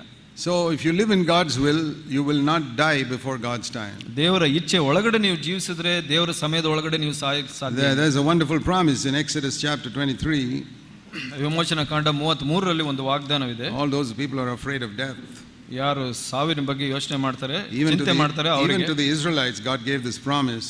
ಇದು ಒಂದು ಆ ಇಸ್ರಾಯೇಲರಿಗೆ ದೇವರು ಕೊಟ್ಟ ಒಂದು Exodus 23 verse ವಾಗ್ದಾನ. 26. 23-26 ವಚನ. These are verses you should underline. ಈ ವಚನಗಳನ್ನು ನೀವು ಗುರುತು ಮಾಡಿ ಇಟ್ಕೊಳ್ಬೇಕು. And if you haven't brought a Bible, just feel ashamed of yourself because you're missing out something. ನೀವು ನಿಮ್ಮ ಬೈಬಲ್ ಸತ್ಯವೇದ ತಗೊಂಡು ಬಂದಿಲ್ಲ ಅಂದ್ರೆ ನೀವು ನಾಚಿಕೆ ಪಡಬೇಕು. Exodus 23:26. 23-26 The last part. ಕಡೆಯ ಭಾಗ. I will fulfill the number of your days. ನಿಮಗೆ ಸಂಪೂರ್ಣವಾದ ಆಯಸ್ಸನ್ನು ಕೊಡುವೆನು. What a wonderful promise. ಎಂತ ಒಳ್ಳೆಯ ವಾಗ್ದಾನ ಇದು. God says, I will fulfill the number of your days. ದೇವರು ಹೇಳ್ತಾರೆ, ನಾನು ಪೂರ್ಣಗೊಳಿಸ್ತೀನಿ ನಿಮ್ಮ ಜೀವಿತದ ಅವಧಿಯನ್ನ ಅಂತ ಹೇಳಿ. Nobody can stop it. ಅದನ್ನ ಯಾರು ನಿಲ್ಲಿಸ್ಲಿಕ್ಕೆ ಸಾಧ್ಯ ಇಲ್ಲ. So they tried to kill Joseph. ಆದ್ರೆ ಅಲ್ಲಿ ಯೋಸೇಫನನ್ನ ಕೊಲ್ಲಲಿಕ್ಕೆ ಪ್ರಯತ್ನ ಪಟ್ಟರು. One of his brothers said, okay, let's not kill him. There's some slave traders here. Let's sell him as a slave. ಅಲ್ಲಿ ಒಬ್ಬ ಸಹೋದರನು ಹೇಳಿದನು, ಅದನ್ನ ಕೊಲ್ಲೋದು ಬೇಡ, ಅಲ್ಲಿ ಒಬ್ಬ ದಾಸರನ್ನ ಕೊಂಡುಕೊಳ್ಳಿಕ್ಕೆ ಬರ್ತಾರೆ, ಅವರಿಗೆ ಕೊಟ್ಟು ಬಿಡೋಣ ಅಂತ. And so they sold him to those Ishmaelite traders. ಆ ಇಷ್ಮಾಯೇಲೈಟ್ ವ್ಯಾಪಾರಿಗಳಿಗೆ ಅವರನ್ನು ಮಾರಿಬಿಟ್ರು. And where do you think those people took Joseph? ಅವರು ಯೋಸೇಫನ ಎಲ್ಲಿ ಕರ್ಕೊಂಡು ಹೋದ್ರು To ಗೊತ್ತಾ? Egypt. ಈಜಿಪ್ಟ್ ದೇಶಕ್ಕೆ Why? ಕರ್ಕೊಂಡು ಹೋದ್ರು. ಯಾಕೆ? Because God's plan for Joseph was in Egypt. ಯೋಸೇಫನಿಗೆ ದೇವರ ಒಂದು ಉದ್ದೇಶ ಅಲ್ಲಿ ಇತ್ತು. But who was the first person to fulfill that plan? ಆ ಒಂದು ಉದ್ದೇಶವನ್ನು ಪೂರೈಸುವವರು ಯಾರು? Joseph's enemies. ಯಾರು ಮಾಡಿದ್ದು ಅಂದ್ರೆ ಯೋಸೇಫನ ವಿರೋಧಿ. They thought they were harming him, but actually they were fulfilling God's plan. ಯೋಸೇಫನಿಗೆ ತೊಂದರೆ ಮಾಡ್ತಾ ಇದೀವಿ ಅಂತ ಅಂದ್ಕೊಂಡ್ರು, ಆದ್ರೆ ದೇವರ ಉದ್ದೇಶವನ್ನ ಪೂರೈಸ್ತಾ ಇದ್ರು ಅವರು. That's the first thing you need to learn. ಅದು ನೀವು ಮೊದಲನೇದಾಗಿ That when people are jealous of you and try to harm you, they can only fulfill God's plan. ಜನರು ನಿಮ್ಮ ವಿರೋಧಿಗಳಾಗಿದ್ದು ನಿಮ್ಮನ್ನ ದ್ವೇಷಿಸಿದ್ರು, ಅವ್ರು ಏನೇ ಮಾಡಿದ್ರು ಅದು ದೇವರ ಉದ್ದೇಶವನ್ನ ಪೂರೈಸ್ತಾರೆ. If you love God, ದೇವರನ್ನ ನೀವು then He'll take care of all the other things. ಬೇರೆ ಎಲ್ಲ ವಿಷಯಗಳನ್ನ ದೇವರು ನೋಡ್ಕೊಂತಾರೆ. And then when he went to Egypt, ಅಲ್ಲಿ ಒಂದು ಈಜಿಪ್ಟಿಗೆ ಹೋದಾಗ one evil woman tempted him. ಒಂದು ದುಷ್ಟ ಮಹಿಳೆ ಆತನನ್ನು ಶೋಧಿಸಿದಳು. And he said no to her. ಆಕೆಗೆ ಇಲ್ಲ ಅಂತ ಹೇಳಿದನು ಅಂತ. She was the wife of the room of that captain of the guard. ಆ ಒಂದು ಸೈನ್ಯಾಧಿಕಾರಿಯ ಒಂದು ಒಳ್ಳೆ ಅಧಿಕಾರಿಯಾಗಿದ್ದನು ಅವನು, ಆತನ ಹೆಂಡತಿಯಾಗಿದ್ಲು ಆಕೆ. When he kept saying no to her, ಆಕೆಗೆ ಅವನು ಇಲ್ಲ ಅಂತ ಹೇಳಿದಾಗ she got so angry. ಆಕೆ ಆತನ ಬಗ್ಗೆ ಬಹಳ ಕೋಪ told ಮಾಡಿಕೊಂಡು a lie and got him locked up in jail. ಆತನ ಬಗ್ಗೆ ಸುಳ್ಳು ಹೇಳಿ ಆತನ ಬಂದಿಯಾಗಿಟ್ಲು. That looks really bad. ಅದು ನೋಡಿದ್ರೆ ನಮಗೆ ಬಹಳ ಕೆಟ್ಟದಾಗಿ ಕಾಣುತ್ತೆ. Because this poor 18-year-old boy is now in the jail. ಈ ಒಂದು 18 ವರ್ಷದ ಬಡ ಹುಡುಗ ಇವಾಗ ಜೈಲಿನಲ್ಲಿದ್ದಾನೆ. And for 10-12 years he lies in that jail. 10-12 ವರ್ಷಗಳ ಕಾಲ ಆ ಜೈಲಿನಲ್ಲೇ ಇರ್ತಾನೆ. And after 10 years, 10 ವರ್ಷದ ನಂತರ in the jail, ಆ ಒಂದು ಜೈಲಿನಲ್ಲಿ he meets one of Pharaoh's servants. ಫರೋಹನ ಒಬ್ಬ ಒಂದು ಸೇವಕನನ್ನ ಸಂಧಿಸ್ತಾನೆ. And he explains his dream to him. ಆತನ ಒಂದು ಕನಸನ್ನ ವಿವರಿಸ್ತಾನೆ. And 2 years later that man goes and reports the matter to Pharaoh. 2 ವರ್ಷದ ನಂತರ ಆತನು ಫರೋಹನಿಗೆ ಈತನ ಬಗ್ಗೆ ಹೇಳ್ತಾನೆ. And Joseph comes there and he becomes the prime minister of Egypt. ಅಲ್ಲಿ ಒಂದು ಯೋಸೇಫನು ಅಲ್ಲಿ ಬಂದು ಫರೋಹನ ಆಸ್ಥಾನದಲ್ಲಿ ಪ್ರಧಾನಮಂತ್ರಿ ಆಗ್ತಾನೆ. What I want you to see there is all the evil that other people did to him only helped him to come to the palace. ನಾನು ಏನು ಹೇಳಲಿಕ್ಕೆ ಇಷ್ಟಪಡ್ತೀನಿ ಅಂದ್ರೆ, ಎಲ್ಲ ವಿರೋಧಿಗಳು ಆತನಿಗೆ ತೊಂದರೆ ಮಾಡ್ತೀವಿ ಅಂತ ಮಾಡಿದ್ದನ್ನ ದೇವರ ಉದ್ದೇಶವನ್ನು ಪೂರೈಸಲಿಕ್ಕೆ ನೆರವಾಯಿತು ಅಂತ. Those brothers did not know that we are sending him to Egypt to fulfill God's plan. ಆ ಒಂದು ಸಹೋದರರಿಗೆ ಗೊತ್ತಿರಲಿಲ್ಲ ಈತನು ಈಜಿಪ್ಟಿನಲ್ಲಿ ತನ್ನ ದೇವರ ಉದ್ದೇಶವನ್ನು ಪೂರೈಸಲಿಕ್ಕೆ ಹೋಗ್ತಾ ಇದ್ದಾನೆ ಅಂತ. That evil woman did not know that when I send him to jail, he'll meet Pharaoh's servant there and become the ruler of my husband. So ಆ ಒಂದು ದುಷ್ಟ ಮಹಿಳೆ ಗೊತ್ತಿರಲಿಲ್ಲ, ಆತನನ್ನ ಜೈಲಿಗೆ ಕಳಿಸಿದಾಗ ಮುಂದೆ ಒಂದು ದಿವಸ ಅವನ ಫರೋಹನ ಅಧಿಕಾರದಲ್ಲಿದ್ದು ನನ್ನ ಗಂಡನ ಮೇಲೆ ಅಧಿಕಾರಕ್ಕೆ ಬರ್ತಾನೆ ಅಂತ. Joseph was Potiphar's servant, now he became Potiphar's prime minister. So ಇಲ್ಲಿ ಯೋಸೇಫನು ಪೋಟಿಫರನ ಸೇವಕನಾಗಿದ್ದನು, ನಂತರ ಪೋಟಿಫರನಿಗೆ ಪ್ರಧಾನಮಂತ್ರಿ ಆದನು. Who did that? ಯಾರು ಮಾಡಿದ್ದದನ್ನ? God. ದೇವರು. Our Father who art in heaven. ಇಲ್ಲಿ ಪರಲೋಕದಲ್ಲಿರುವ ನಮ್ಮ ತಂದೆ. You know, the cross of Calvary is the great proof of that. ಆ ಒಂದು ಶಿಲುಬೆಯ ಮರಣ ಅದು ಅದಕ್ಕೆ ಒಂದು ಉದಾಹರಣೆಯಾಗಿದೆ. Turn to Acts chapter 2 and verse 23. ಅಪೊಸ್ತಲರ ಕೃತ್ಯ 2:23 ನೋಡ್ಕೊಳ್ಳೋಣ. Acts 2:23. 2:23. Jesus it says about Jesus, ಇಲ್ಲಿ ಯೇಸುವಿನ ಬಗ್ಗೆ ಹೇಳುತ್ತೆ, was delivered up by the predetermined plan and foreknowledge of God, but you nailed him to a cross by the hands of godless men and put him to death. ಆ ಯೇಸು ದೇವರ ಸ್ಥಿರ ಸಂಕಲ್ಪಕ್ಕೂ ಭವಿಷ್ಯ ಜ್ಞಾನಕ್ಕೂ ಅನುಸಾರವಾಗಿ ಒಪ್ಪಿಸಲ್ಪಟ್ಟಿರಲು ನೀವು ಅನ್ಯ ಜನರ ಕೈಯಿಂದ ಆತನನ್ನು ಶಿಲುಬೆಗೆ ಹಾಕಿ. You must divide that verse into two verses. It's a wonderful verse, one of the wonderful verses in scripture. ಬಹಳ ಅದ್ಭುತವಾದ ವಚನ ಈ ಸತ್ಯವೇದದಲ್ಲಿ. ಈ ವಚನವನ್ನ ಎರಡು ಭಾಗಗಳಾಗಿ ವಿಂಗಡಿಸಬೇಕು. Teaches the sovereignty of God. ದೇವರ ಒಂದು ಸಾರ್ವಭೌಮತ್ವವನ್ನು. You divide that into two parts, that verse. ಎರಡು ಭಾಗವನ್ನಾಗಿ ವಿಭಾಗಿಸಿ. One part is what godless evil people do. ಅದು ಒಂದು ಭಾಗ ಏನು ಹೇಳುತ್ತೆ, ದೇವರಿಲ್ಲದ ದುಷ್ಟ ಜನಗಳು ಏನು ಮಾಡಿದರು ಅಂತ. The worst crime committed in the world, nailing Jesus to a cross. ಬಹಳ ಅಧಿಕ ದುಷ್ಟ ಕಾರ್ಯ ಯಾವುದು ಅಂದ್ರೆ ಯೇಸುವನ್ನು ಶಿಲುಬೆಗೆ ಜಡಿದಿದ್ದು. But the other half is what God turned that into. ಆ ಒಂದು ಎರಡನೇ ಭಾಗ ಏನು ಹೇಳುತ್ತೆ ಅಂದ್ರೆ ದೇವರು ಅದನ್ನ ಏನನ್ನಾಗಿ ಪರಿವರ್ತಿಸಿದ್ರು. That was part of God's plan. ಅದು ದೇವರ ಒಂದು ಉದ್ದೇಶವಾಗಿತ್ತು. He knew it.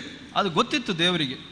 What those godless people did to Jesus, God turned it for good. ದೇವರಿಲ್ಲದ ಈ ಜನ ಏನು ಮಾಡಿದ್ರು ಅದು ದೇವರು ಒಳ್ಳೆದಕ್ಕೆ ತಿರುಗಿಸಿದ್ರು. So I ask people this question. ನಾನು ಜನರಿಗೆ ಈ ಪ್ರಶ್ನೆಯನ್ನು ಕೇಳ್ತೇನೆ. Can you tell me the worst sin anybody committed on this earth? ಈ ಭೂಮಿಯಲ್ಲಿ ಯಾರೇ ಮಾಡಿದ ದೊಡ್ಡ ಪಾಪ ಯಾವುದು ಗೊತ್ತಾ? What is the worst sin? ಯಾವುದು ಒಂದು ಕೆಟ್ಟ ದುಷ್ಟ ದೊಡ್ಡ ಪಾಪ? The crucifixion of Jesus Christ. ಯೇಸುವನ್ನ ಶಿಲುಬೆಗೆ ಹಾಕಿದ್ದು. That is the worst sin anybody ever committed on this earth. ಅದು ಒಂದು ದುಷ್ಟ ಒಂದು ಪಾಪ ಯಾರೇ ಮನುಷ್ಯ ಮಾಡಿದ್ರಲ್ಲಿ ಅದು ಒಂದು ದೊಡ್ಡ ಪಾಪವಾಗಿದೆ. I'm sure you agree with me. ನಾನು ನಂಬ್ತೀನಿ ನೀವೆಲ್ಲ ಅದನ್ನ. Okay, let me ask you another question. ಇನ್ನೊಂದು ಪ್ರಶ್ನೆ ಕೇಳ್ತೀನಿ. What is the best thing that happened for us on this earth? ಈ ಭೂಮಿಯಲ್ಲಿ ಇಹಲೋಕದಲ್ಲಿ ನಮಗಾಗಿ ನಡೆಸಲ್ಪಟ್ಟ ಒಳ್ಳೆಯ ಕಾರ್ಯ ಯಾವುದು? What is that? ಯಾವುದು? The crucifixion of Jesus Christ. ಯೇಸುವನ್ನು ಶಿಲುಬೆಗೆ ಹಾಕಿದ್ದು. So see, the worst sin became the best thing. ನಾವು ಅನ್ಕೊಂಡ ಒಂದು ದುಷ್ಟ ಕಾರ್ಯ ಒಂದು ಒಳ್ಳೆಯ ಕಾರ್ಯವಾಗಿ ಪರಿವರ್ತನೆ. That teaches us that the worst thing that men can do, God can make the best thing. ಅದು ಏನು ಕಲಿಸುತ್ತೆ ನಮಗೆ ಅಂದ್ರೆ ಜನಗಳು ಮಾಡುವಂತ ಒಂದು ದುಷ್ಟ ಕಾರ್ಯ ನಮಗೆ ಒಳ್ಳೆಯದಾಗಿ ಪರಿವರ್ತನೆ. When you look at the cross of Calvary, ನಾವು ಶಿಲುಬೆಯನ್ನು ನೋಡುವಾಗ you must not only see there this great truth that my sins can all be forgiven because Jesus died for me. ಅಲ್ಲಿ ಇದನ್ನು ಮಾತ್ರ ನೋಡಬಾರದು, ಅಲ್ಲಿ ಒಂದು ಶಿಲುಬೆ ಮೇಲೆ ನನ್ನ ಪಾಪಗಳಿಗಾಗಿ ಯೇಸು ಸತ್ತನು, ನನ್ನ ಪಾಪ ಕ್ಷಮಾಪಣೆ ಆಯಿತು ಅಂತ. Another great truth I can learn at the cross. ಇನ್ನೊಂದು ದೊಡ್ಡ ಸತ್ಯ ನಾವು very important for our daily life. ನಮ್ಮ ಪ್ರತಿದಿನ ಜೀವಿತಕ್ಕೆ ಮುಖ್ಯವಾದದ್ದು. Listen, ಕೇಳಿ. the worst thing that men can do, God can turn into the very best thing for us. ಮನುಷ್ಯರು ಮಾಡುವಂತ ದುಷ್ಟ ಕಾರ್ಯಗಳು ದೇವರು ನಮ್ಮ ಒಳ್ಳೆಯದಕ್ಕೆ ತಿರುಗಿಸ್ತಾರೆ. So I apply that to myself. ಅದನ್ನ ನನಗಾಗಿ ನಾನು ಹೋಲಿಸಿಕೊಳ್ಳುತ್ತೇನೆ. Lord, that is the second lesson I learned from Calvary. ಶಿಲುಬೆಯಲ್ಲಿ ನಾನು ಕಲಿಯುವಂತ ಎರಡನೇ ಪಾಠ ಅದು. Today, into when somebody tries to do something really bad to me, ನನಗೆ ಬಹಳ ದುಷ್ಟ ಕಾರ್ಯವನ್ನು ಯಾರೋ ಮಾಡ್ಲಿಕ್ಕೆ ಹೋಗ್ತಾರೆ, God will turn that into the very best for me. ಅದನ್ನ ದೇವರು ನನಗೆ ಒಳ್ಳೆಯದಕ್ಕೆ ಉತ್ತಮವಾದದಕ್ಕೆ ಉಪಯೋಗಿಸ್ತಾರೆ. That is the meaning of Romans 8 and verse 28. ರೋಮ 8:28 ನಾವು ನೋಡುವಂತದ್ದು. If you have not underlined Romans 8:28 in your Bible, you can do it. It's one of the most wonderful verses in the New Testament. ರೋಮ 8:28 ನೀವು ಗುರುತು ಮಾಡ್ಕೊಂಡಿಲ್ಲ ಅಂದ್ರೆ ಮಾಡ್ಕೊಂಡ್ರೆ ಬಹಳ ಒಳ್ಳೆಯದು. That we know that God causes everything to work together for good to those who love God and are called according to his purpose. ದೇವರ ಸಂಕಲ್ಪದ ಮೇರೆಗೆ ಕರೆಯಲ್ಪಟ್ಟು ಆತನನ್ನು ಪ್ರೀತಿಸುವವರ ಹಿತಕ್ಕಾಗಿ ಎಲ್ಲ ಕಾರ್ಯವನ್ನು ಅನುಕೂಲ ಆಗುವಂತೆ ನಮಗೆ ಮಾಡುತ್ತಾನೆಂದು ಗೊತ್ತಿದೆ ಅಂತ. That is how we give thanks to God for everything. ಹಾಗೆ ಅದರಿಂದ ನಾವು ದೇವರಿಗೆ ಎಲ್ಲ ಕಾರ್ಯಕ್ಕೂ ಸ್ತೋತ್ರ ಮಾಡ್ತೇವೆ. Did somebody do harm to you? Give thanks to God. ನಿಮಗೆ ಯಾರಾದರೂ ತೊಂದರೆ ಮಾಡಿದ್ರೆ ಅದಕ್ಕೆ ದೇವರಿಗೆ ಸ್ತೋತ್ರ ಮಾಡಿ. Because God is fulfilling a purpose. ಯಾಕೆಂದ್ರೆ ದೇವರು ಒಂದು ಉದ್ದೇಶನ ಪೂರೈಸ್ತಾ ಇದ್ದಾರೆ. You read the book of Esther in the Old Testament. Esther ಪುಸ್ತಕವನ್ನು ಓದಿರಿ, the whole book, ಪೂರ್ಣ ಪುಸ್ತಕ, and you'll see how the evil that somebody tried to do to God's people, God turned it for good. ದೇವರ ಮನುಷ್ಯರು ಜನಗಳಿಗೆ ಯಾರೋ ಒಂದು ಕೆಟ್ಟ ಕಾರ್ಯವನ್ನು ದುಷ್ಟತೆಯನ್ನು ಮಾಡುವಕ್ಕೆ ಹೋಗುವಾಗ ದೇವರು ಅದನ್ನ ಬದಲಾಯಿಸ್ತಾರೆ ತನ್ನ ಉದ್ದೇಶ. That those who tried to kill God's people, they got killed themselves. ಯಾರೋ ದೇವರ ಮಕ್ಕಳನ್ನ ಸಾಯಿಸಲಿಕ್ಕೆ ಹೋಗುವಾಗ ಅವರೇ ಸಾವಿಗೆ ಒಳಗಾಗ್ತಾರೆ. God can make everything that happens to us work for our good. ದೇವರು ನಮಗೆ ನಡೆಯುವಂತ ಎಲ್ಲ ಕಾರ್ಯಗಳನ್ನ ನಮ್ಮ ಒಳ್ಳೆಯದಕ್ಕೆ So ಪರಿವರ್ತಿಸ್ತಾರೆ. why should you complain then? ಆದ್ರೆ ಯಾಕೆ ಗುಣಗುಟ್ಟಬೇಕು? When you complain, you're saying that did not work for my good. ನೀವು ಗುಣಗುಟ್ಟಿದ್ರೆ ಏನು ಹೇಳ್ತಾ ಇದ್ದೀರಾ ಅಂದ್ರೆ ಅದು ನನ್ನ ಒಳ್ಳೆಯದಕ್ಕೆ ಆಗ್ಲಿಲ್ಲ ಅಂತ. Maybe it did not work for your good.